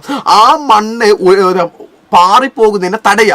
അവിടുത്തെ ആ മണലിൻ്റെയൊക്കെയുള്ള വലിയ കൂനകൾ ഉണ്ടായിരിക്കും, മണലിലേക്ക് വലിയ മലകൾ ഉണ്ടായിരിക്കും. അവിടെയൊക്കെ കള്ളിമുൾച്ചെടികളെ പോലെയുള്ള ത്രോണി ബുഷസുകൾ മാക്സിമം പ്ലാന്റ് ചെയ്തുകൊണ്ട് അതിനെ അവിടെ തന്നെ പിടിച്ചു നിർത്താൻ നോക്കുക. Proper management of waste land, waste ലാൻഡുകളെ കൃത്യമായിട്ട് മാനേജ് ചെയ്യാൻ വേണ്ടി നമ്മൾ ശ്രദ്ധിക്കുക. Control mining activities, mining activities നമ്മൾ കൺട്രോൾ ചെയ്യുക. ലാൻഡിൽ കേടുവരുത്താത്ത രീതിയിൽ, ലാൻഡിന് പ്രശ്നങ്ങൾ വരുത്താത്ത രീതിയിൽ മൈനിങ് ആക്ടിവിറ്റീസുകൾ ചെയ്യാൻ നമ്മൾ നോക്കുക. Proper discharge and disposal of industrial influx, that means industrial waste. Industrial വേസ്റ്റിനെ നമ്മൾ പ്രോപ്പറായിട്ട് എന്ത് ചെയ്യുക, ആ വേസ്റ്റിനെ എല്ലാം കൃത്യമായിട്ട് മാനേജ് ചെയ്യുക തുടങ്ങിയിട്ടുള്ള കാര്യങ്ങളാണ് നമുക്ക് ലാൻഡ് കൺസർവേഷന് വേണ്ടി ചെയ്യാൻ പറ്റുന്ന കാര്യമെന്ന് പറയുന്നത്. അതിനാണ് നമുക്ക് ലാൻഡ് കൺസർവേഷന് വേണ്ടി നമുക്ക് ചെയ്യാൻ പറ്റുന്ന കാര്യമെന്ന് പറയുന്നത്. Then we are moving to the last topic. നമ്മുടെ ഏറ്റവും അവസാനമായിട്ടുള്ള ടോപ്പിക്കിലേക്കാണ് നമ്മൾ പോകാനുള്ളത്. അതിൻ്റെ ഡീറ്റെയിലും കൂടെ പറഞ്ഞാൽ നമ്മുടെ ചാപ്റ്റർ നമുക്ക് എന്ത് പറ്റും, വൈൻഡ് അപ്പ് ചെയ്യാൻ പറ്റും. അതാണ് ലാസ്റ്റ് ടോപ്പിക്കാണ് soil as a resource. Soil ഒരു റിസോഴ്സ് ആയിട്ടാണ് നമ്മൾ കൺസിഡർ ചെയ്യുന്നത്. മക്കളെ, different types of soils actually ഇന്ത്യയിലുണ്ട്. ഇന്ത്യയിൽ പ്രധാനമായിട്ടും എന്തൊക്കെയാണ് നമ്മളിവിടെ നോക്കുന്ന സമയത്ത് 1 2 3 4 5 6 ടൈപ്സ് ഓഫ് സോയിൽസുകളുണ്ട്. Alluvial soil, black soil, forest soil, laterite soil, arid soil, red and yellow soil. It's the same soil. Red and yellow soil എന്ന് പറഞ്ഞാൽ ഒരേ സോയിൽ തന്നെയാണ്. ഇങ്ങനെ ഡിഫറെൻറ്റ് ടൈപ്സ് ഓഫ് സോയിൽസുകൾ ആക്ച്വലി ഉണ്ട്. ഇവിടെ പേരുകൾ പഠിക്കാൻ വേണ്ടി നമ്മുടെ ആപ്പിലുള്ള അസ്ത്രയിലുള്ള മക്കൾക്ക് ഞാനൊരു കോഡ് പഠിപ്പിച്ചെന്നായിരുന്നു. എന്തായിരുന്നു മക്കളെ കോഡ്? കമൻറ്റ് ചെയ്തടാ. നമ്മൾ ഈ സോയിൽസിന്റെ എല്ലാം പേരുകൾ മറക്കാതിരിക്കാൻ വേണ്ടി ഒരു കോഡ് ഞാൻ നിങ്ങളെ പഠിപ്പിച്ചതായിരുന്നു. എന്തായിരുന്നു കോഡ് എന്ന് പറയുന്നത്? This is that code a big fat lion ran around എന്ന് പഠിച്ചു വെച്ചാൽ മതി. Big fat lion ran around. A means alluvial soil, B means black soil, F means forest soil, L means laterite soil, R means red and yellow soil, A means arid soil. This is the code of a big fat lion ran around എന്ന് പഠിച്ചു വെച്ചാൽ ഈ സോയിൽസിന്റെ പേരുകളാണ്. ഈ സോയിൽസിന്റെ എല്ലാത്തിൻ്റെയും ഫീച്ചേഴ്സുകളും ഡീറ്റെയിലുകളും പഠിക്കാൻ വേണ്ടി മക്കളിതാ ഈ ഒരു ടേബിൾ പഠിച്ചാൽ മതി. ഞാനിതാ കൃത്യമായിട്ട് പറഞ്ഞു തരാം. മക്കൾ ഫസ്റ്റ് പഠിച്ചേക്കാം. ഫസ്റ്റ് സോയിലാണ് അലൂവിയൽ സോയിൽ എന്ന് പറയും. അലൂവിയൽ സോയിൽ ഇതിൻ്റെയൊക്കെ സ്ലൈഡുകൾ മക്കളെ നമ്മുടെ കമ്മ്യൂണിറ്റിയിലേക്ക് നമുക്ക് കിട്ടും. സോ അതുകൊണ്ട് എന്ത് ചെയ്യാണ്, നമ്മുടെ എല്ലാ മക്കളും ആക്ച്വലി ഈ ഒരു കമൻറ്റ് ബോക്സിൽ പിന്നെ ഇതെല്ലാം കമ്മ്യൂണിറ്റിയിൽ ജോയിൻ ചെയ്യുക. നിങ്ങൾക്ക് എല്ലാവർക്കും ഇതിൻ്റെ എല്ലാത്തിൻ്റെയും സ്ലൈഡ്സുകൾ ലൈവ് കഴിഞ്ഞാൽ ഇമ്മീഡിയറ്റ് ആയിട്ട് എത്തുന്നതാണ്. മക്കൾ ഒന്നാമത്തെ ഞാൻ പറഞ്ഞു അലൂവിയൽ സോയിലാണ്. നോർത്ത് ഇന്ത്യൻ പ്ലെയിനിലാണ് ആക്ച്വലി ഉണ്ടാവാറുള്ളത്.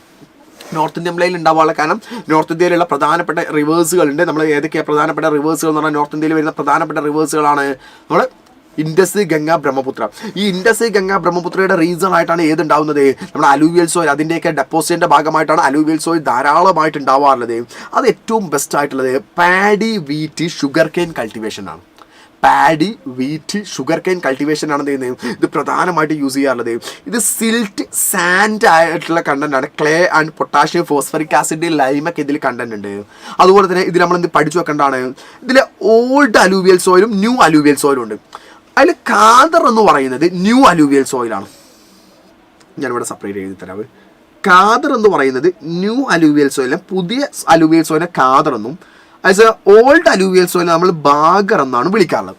ബാഗർ എന്ന് ഓൾഡ് അലൂവിയൽ സോയിലിനെയും കാദർ എന്ന് ന്യൂ അലൂവിയൽ സോയിലിനെ നമ്മൾ വിളിക്കും.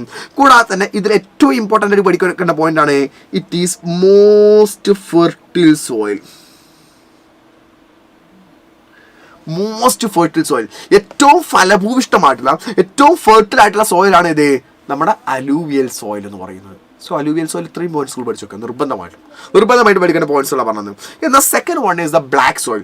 ഈ ബ്ലാക്ക് സോയിൽ എന്ന് പറയുന്നത് black soil actually we can seen in the Deccan ട്രാപ്പിന്റെ ഭാഗത്താണ് ആക്ച്വലി കാണാറുള്ളത്. ഗുജറാത്തിന്റെയും മധ്യപ്രദേശിന്റെയും ഒക്കെ ഭാഗത്താണ് പ്രധാനമായിട്ട് നമ്മൾ കാണാറുള്ളത്. It's very much suitable for the cotton cultivation. ഏറ്റവും പ്രധാനമായിട്ടും ബെസ്റ്റ് ആയിട്ടുള്ള സാധനമാണ് ബ്ലാക്ക് സോയിൽ എന്ന് പറയുന്നത്.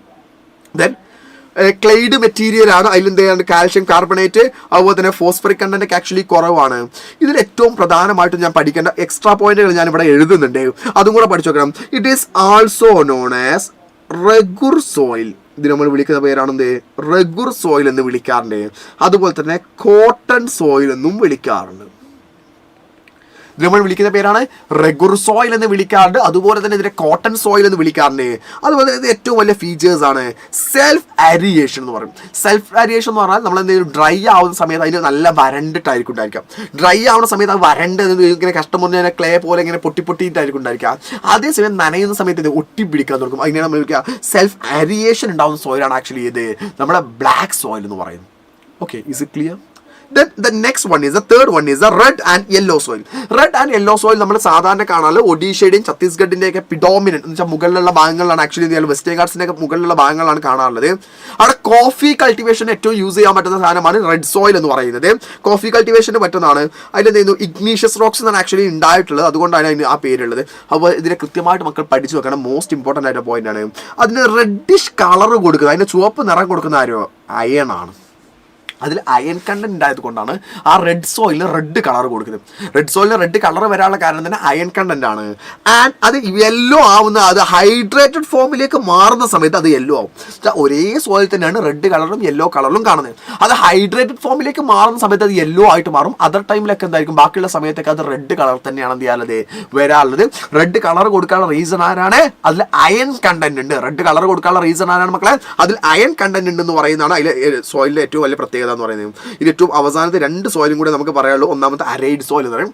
അരൈഡ് soil we can see in the Rajasthan desert റീജിയനിലാണ് നമ്മൾ എന്ത് ചെയ്യാൻ കാണാറുള്ളത്, നമ്മുടെ രാജസ്ഥാന്റെ ഭാഗത്താണ് കാണാറുള്ളത്. റെയിൻ ഫെഡ് ക്രോപ്സ് എന്ന് വെച്ചാൽ മഴ കുറവുള്ള സാധനങ്ങളായിട്ടില്ല, ജോവർ, ബജ്ര, മെയ്സ് തുടങ്ങിയിട്ടുള്ള സാധനങ്ങളാണ് അതിൽ കൾട്ടിവേറ്റ് ചെയ്യാറുള്ളത്.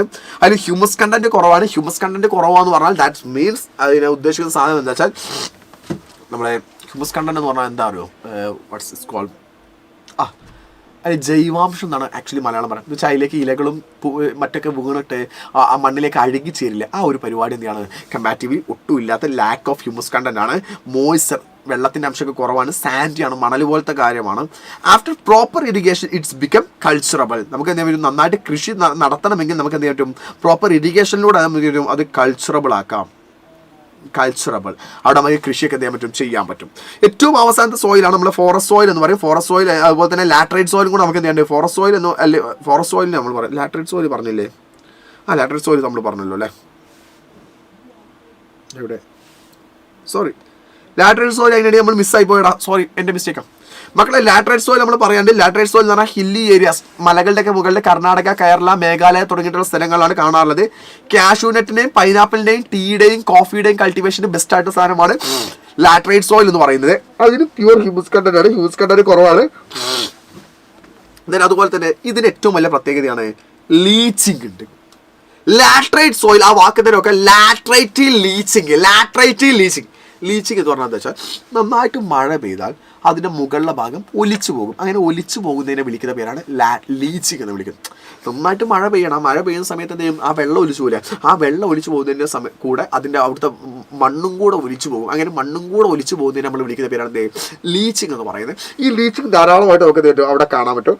ഏറ്റവും അവസാനത്താണ് മക്കളെ ഫോറസ്റ്റ് സോയിൽ എന്നാൽ മലകളുടെ ഹില്ലി മൗണ്ടൻസ് ഏരിയാസിലാണ് നമ്മൾ കാണാറുള്ളത്. അവിടെ മൗണ്ടൻ ഏരിയയിൽ ഉണ്ടാകുന്ന സാധനങ്ങൾ മാത്രമാണ് കൃഷി ചെയ്യാറുള്ളത്. ഫെർട്ടിൽ ഓൺ ദ വാലി, നമ്മുടെ താഴ്വരകളുടെ താഴെ ഭാഗത്ത് എന്ത് ചെയ്യാം, അത് ഫെർട്ടിലായിട്ട് നമുക്ക് ഫലഭൂഷ്ടമായിട്ട് എന്ത് ചെയ്യാണ്ട് നമ്മൾ കാണുന്നതിനെയാണ്. അപ്പോൾ these all are the different types of soil. അപ്പോൾ ഡിഫറെൻറ്റ് ടൈപ്സ് ഓഫ് സോയിൽ മക്കൾ നിർബന്ധമായിട്ട് പഠിച്ചു വെക്കണം. നമ്മൾ എന്ത് ചെയ്തു, കൃത്യമായിട്ട് നമ്മൾ പറഞ്ഞിട്ടുണ്ട്. ആ ഏറ്റവും ഷോർട്ടാക്കിയ സാധനമാണ് ഞാൻ നിങ്ങൾക്ക് ഈ തന്നിട്ടുള്ളത്. അതിനെ കൃത്യമായിട്ട് മക്കൾ പഠിച്ചു വെക്കണം. പരീക്ഷയ്ക്ക് മോസ്റ്റ് ഇമ്പോർട്ടൻ്റ് ആയിട്ടുള്ള ഭാഗമാണ് ഡിഫറെൻറ്റ് ടൈപ്സ് ഓഫ് സോയിലും അതിൻ്റെ ഫീച്ചേഴ്സ് എന്ന് പറയുന്നത്. അത് പഠിക്കാൻ ഏറ്റവും ഷോർട്ടായിട്ടുള്ള കോഡാണ് ഈ തന്നിട്ടുള്ളത്. ഇതിനേക്കാൾ ഷോർട്ടാക്കിയിട്ട് തരാനില്ല നിങ്ങൾക്ക്.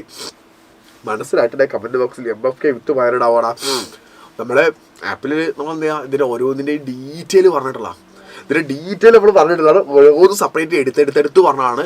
ബട്ട് ഇതിൽ നമ്മൾ ഇത്രയും ഇമ്പോർട്ടൻസ് നമ്മൾ ഏറ്റവും ഷോർട്ട് ആക്കിയിട്ടാണ് നമ്മൾ യൂട്യൂബിലെ മക്കൾക്ക് കിട്ടേണ്ടത്. അവർക്ക് ഏറ്റവും റിവിഷൻ ആയിട്ട് വേഗം യൂസ് ചെയ്യേണ്ട സാധനമാണ്. അതുകൊണ്ടാണ് നിങ്ങൾക്ക് ഞാൻ എന്ത് ചെയ്തില്ലേ ഇങ്ങനെയും ആക്ച്വലി തന്നിട്ടുള്ളത് കേട്ടോ. അപ്പോൾ ഇനി നമ്മൾ എന്ത് ചെയ്തു, അടുത്തതിലേക്ക് നമ്മൾ പോകുകയാണ്. ലാസ്റ്റ് ടോപ്പിക്സുകളിലേക്കാണ് നമ്മൾ പോകാനുള്ളത്. 2 കാര്യങ്ങൾ നമ്മൾ പറയാനുള്ളൂ. ഒന്നാണ് നമ്മുടെ സോയിൽ ഇറോഷൻ. നമ്മുടെ മണ്ണ് ഇറോഷൻ കേടുകൊണ്ടിരിക്കുന്നുണ്ട്, നശിച്ചുകൊണ്ടിരിക്കുന്നുണ്ട്. പല രീതിയിലുണ്ട്. അതിന് ഹ്യൂമൻ ആക്ടിവിറ്റീസ് മനുഷ്യൻ കാരണമായിട്ട് കേടുവരുന്നുണ്ട്. ഇപ്പം മനുഷ്യൻ കാരണമായിട്ട് കേടുവരിക എന്ന് പറയുന്നത് നമുക്ക് നോക്കുന്ന സമയത്ത് നമുക്ക് പറയാൻ പറ്റും ഡിഫോറസ്റ്റേഷൻ എന്താ ഞാൻ നേരത്തെ പറഞ്ഞു, മരങ്ങൾ വെട്ടിമുറിക്കുന്നതിന് വഴി മണ്ണ് കേടുവരാം. ഓവർ ഗ്രാസിംഗ് വഴി മണ്ണ് കേടുവരാം. കൺസ്ട്രക്ഷൻ ഓഫ് മൈനിങ് സൈറ്റുകൾ വഴി മണ്ണ് കേടുവരാം. ഡിഫക്റ്റീവ് ഫാമിംഗ് മെത്തേഡ് എന്ന് വെച്ചാൽ തെറ്റായ രീതിയിൽ കൃഷി ചെയ്യാം. തെറ്റായ രീതിയിൽ കൃഷി ചെയ്യുന്നതിന് വഴി നമുക്ക് എന്ത് ചെയ്യാൻ പറ്റും, മണ്ണ് കേടുവരാൻ പറ്റും. ഇവയെല്ലാം കാരണമായിട്ട് മണ്ണ് കേടുവരാം. അത് മനുഷ്യനാണ്. എന്നാൽ നാച്ചുറൽ ഫോഴ്സുകൾ കാരണമായിട്ട് ഇപ്പൊ കാറ്റടിച്ചിട്ട് എന്ത് ചെയ്യണം, മണ്ണ് ഇല്ലാതാവുന്ന അവസ്ഥ ഉണ്ടാവാറുണ്ട്. കാറ്റടിച്ചിട്ട് മണ്ണോ ഇല്ലാതാവേ. ഇതൊക്കെയാണ് ഓരോരോ ടീമാള് പറയുന്ന ഒന്നും കേൾക്കുന്ന വേറൊന്നും ആയിരിക്കും ഉണ്ടായിരിക്കാം. ഇതിനിടെ ഇപ്പൊ ഈ കയറി വന്ന ആളുടെ പേര് മക്കൾക്കാർക്കെയും കമന്റ് ചെയ്യാൻ പറ്റുമോ? പേര് ആൾക്കെയും കമന്റ് ചെയ്യാൻ പറ്റുമോ? ഇത് 10 CBSE. അപ്പോൾ ഒരിക്കലും കമന്റ് ചെയ്യാൻ കഴിയില്ല. നിങ്ങൾ 9 CBSE എടുത്തില്ല. അവർ ഇനി കാണാൻ പോകുന്നേ ഉള്ളൂ. കാണാൻ പോകുന്ന ഒരു മുതലുണ്ട് മക്കളെ. ആ മുതലുണ്ട്. ഞാൻ വരില്ല, ഇപ്പൊ അടുത്തൊന്നും വരണ്ട. അതാണ് നിങ്ങൾക്ക് നല്ലത്. ഷെഫീഖ് സാറാട്ടോ നമ്മളെ ആക്ച്വലി പക്ഷേ ഫിക്സഡാണ്. അപ്പോൾ നാച്ചുറൽ ഫോഴ്സുകളായിട്ടുള്ള വിൻഡ്, കാറ്റ് കാരണം, ഗ്ലേസിയർ, ഹിമാനികൾ എന്ന് പറഞ്ഞാൽ ആക്ച്വലി മഞ്ഞുമലകൾ കാരണമായിട്ട്, വാട്ടർ ലീഡ്സ് സോയിൽ ഇറോഷൻ, നമ്മളെ വെള്ളവും എന്ത് ചെയ്യാണ്ട് സോയിൽ ഇറോഷന് കാരണമാകുന്നുണ്ട്. വെള്ളം കാരണമായിട്ട് ഞാൻ നിങ്ങളോട് പറഞ്ഞല്ലോ, ഇത് വെള്ളം നമ്മൾ നന്നായിട്ട് ഒലിക്കുന്ന സമയത്ത് ലീച്ചിങ് വരും, അവിടുത്തെ മണ്ണ് എന്ത് ചെയ്യും, ഒരു സ്ഥലത്ത് മറ്റൊരു സ്ഥലത്തേക്ക് ഒലിച്ചു പോകും. ഇതൊക്കെ മണ്ണ് കേട് വരാനുള്ള, മണ്ണ് നശിച്ചു പോകാനുള്ള റീസൺസുകളാണ്. അപ്പോൾ എന്ത് ചെയ്യുന്നത്, ഇവിടെ ഞാൻ പറയുന്നുണ്ട്, ഇപ്പോൾ ഗല്ലീസുകൾ എന്ത് ചെയ്യുന്നു, ഇതാ വെള്ളം ഒലിച്ചു പോയിട്ടാണ് ഇവിടെ ഗല്ലികൾ ആക്ച്വലി എന്ത് ചെയ്യാണ്ട് ഉണ്ടാവാറുള്ളത്. അപ്പോൾ gullies are created due to the running water, വെള്ളം ഒലിക്കുന്ന ഭാഗമായിട്ട് ഗല്ലികൾ ഉണ്ടാവാറുണ്ട്. Bad land is known as the ravines in Chambal area. Chambal ബേസിൻസിൽ വരുന്ന ബാഡ് ലാൻഡ് നമ്മൾ വിളിക്കുന്ന പേര് റാവിൻസസ് എന്നാണ് ആക്ച്വലി വിളിക്കാറ്. ദിസ് ഈസ് ആക്ച്വലി റാവിൻസസ് എന്ന് പറയും, ബാഡ് ലാൻഡ് ആണ്. അതേപോലെ തന്നെ ഷീറ്റ് ഇറോഷൻ ഉണ്ട്. ഷീറ്റ് ഇറോഷൻ എന്ന് പറയുന്നത് വെള്ളം ഒലിച്ചിൻ്റെ, ഇപ്പോൾ ഇതിലൂടെ തന്നെ വെള്ളം ഒലിച്ചു പോയി, വെള്ളം ഈ ഒലിച്ചു പോയതിൻ്റെ ഭാഗമായിട്ട് എന്ത് ചെയ്തു, അവിടുത്തെ മണ്ണും ഒലിച്ചു പോയി, അങ്ങനെ പോകുന്നതിന് നമ്മൾ വിളിക്കുന്ന പേര് ഷീറ്റ് ഇറോഷൻ എന്ന് വിളിക്കാം.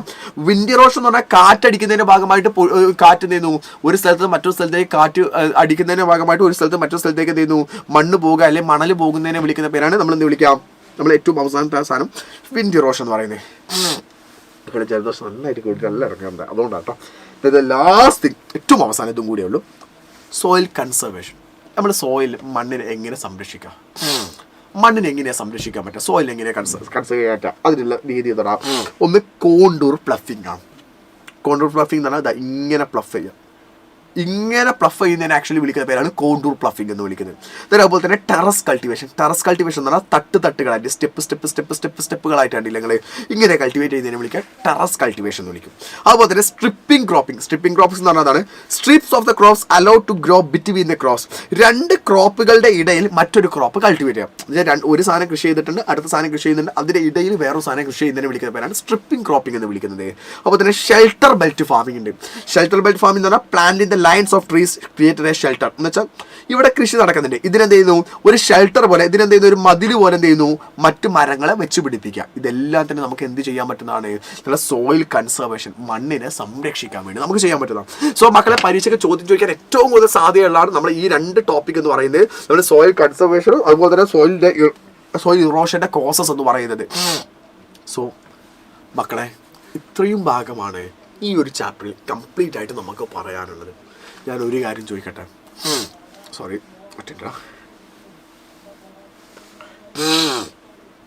ഞാൻ പറഞ്ഞ കാര്യം, പഠിപ്പിച്ച കാര്യം കൃത്യമായിട്ട് മക്കൾക്ക് മനസ്സിലായിട്ടുണ്ടാണ്. ഇത് എല്ലാ ഭാഗവും നിങ്ങൾക്ക് ഡീറ്റെയിൽ ആക്കിയിട്ട് വിശാലമായിട്ട് തന്നെയാണ് പറഞ്ഞു തന്നിട്ടുള്ളത്. ഷോർട്ട് കട്ടുകളാക്കാനുള്ള സാധനം ഷോർട്ടാക്കി പറഞ്ഞു, കഥകളാക്കേണ്ട ഭാഗത്ത് കഥകളാക്കി പറഞ്ഞു.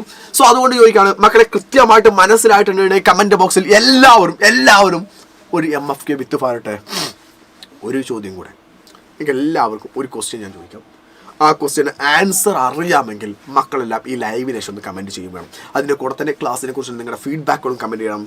എൻ്റെ ക്വസ്റ്റ്യൻ ഇതാണ്, which is the most fertile soil in India? ഇന്ത്യയിലെ ഏറ്റവും ഫെർട്ടിൽ ആയിട്ടുള്ള, ഏറ്റവും ഫലഭൂയിഷ്ടമായിട്ടുള്ള, ഏറ്റവും കൃഷി ചെയ്യാൻ അനുയോജ്യമായിട്ടുള്ള സോയിൽ ഏതാണ്? ഇപ്പം കമൻറ്റ് ചെയ്യേണ്ട, ലൈവിനേഷൻ കമൻറ്റ് ചെയ്താൽ മതി. So I wind upping today session. തൽക്കാലത്തേക്ക് അടുത്ത ദിവസം നമുക്ക് വീണ്ടും കാണാം. Tata, bye bye, see you all, good night my dear students, good night you all.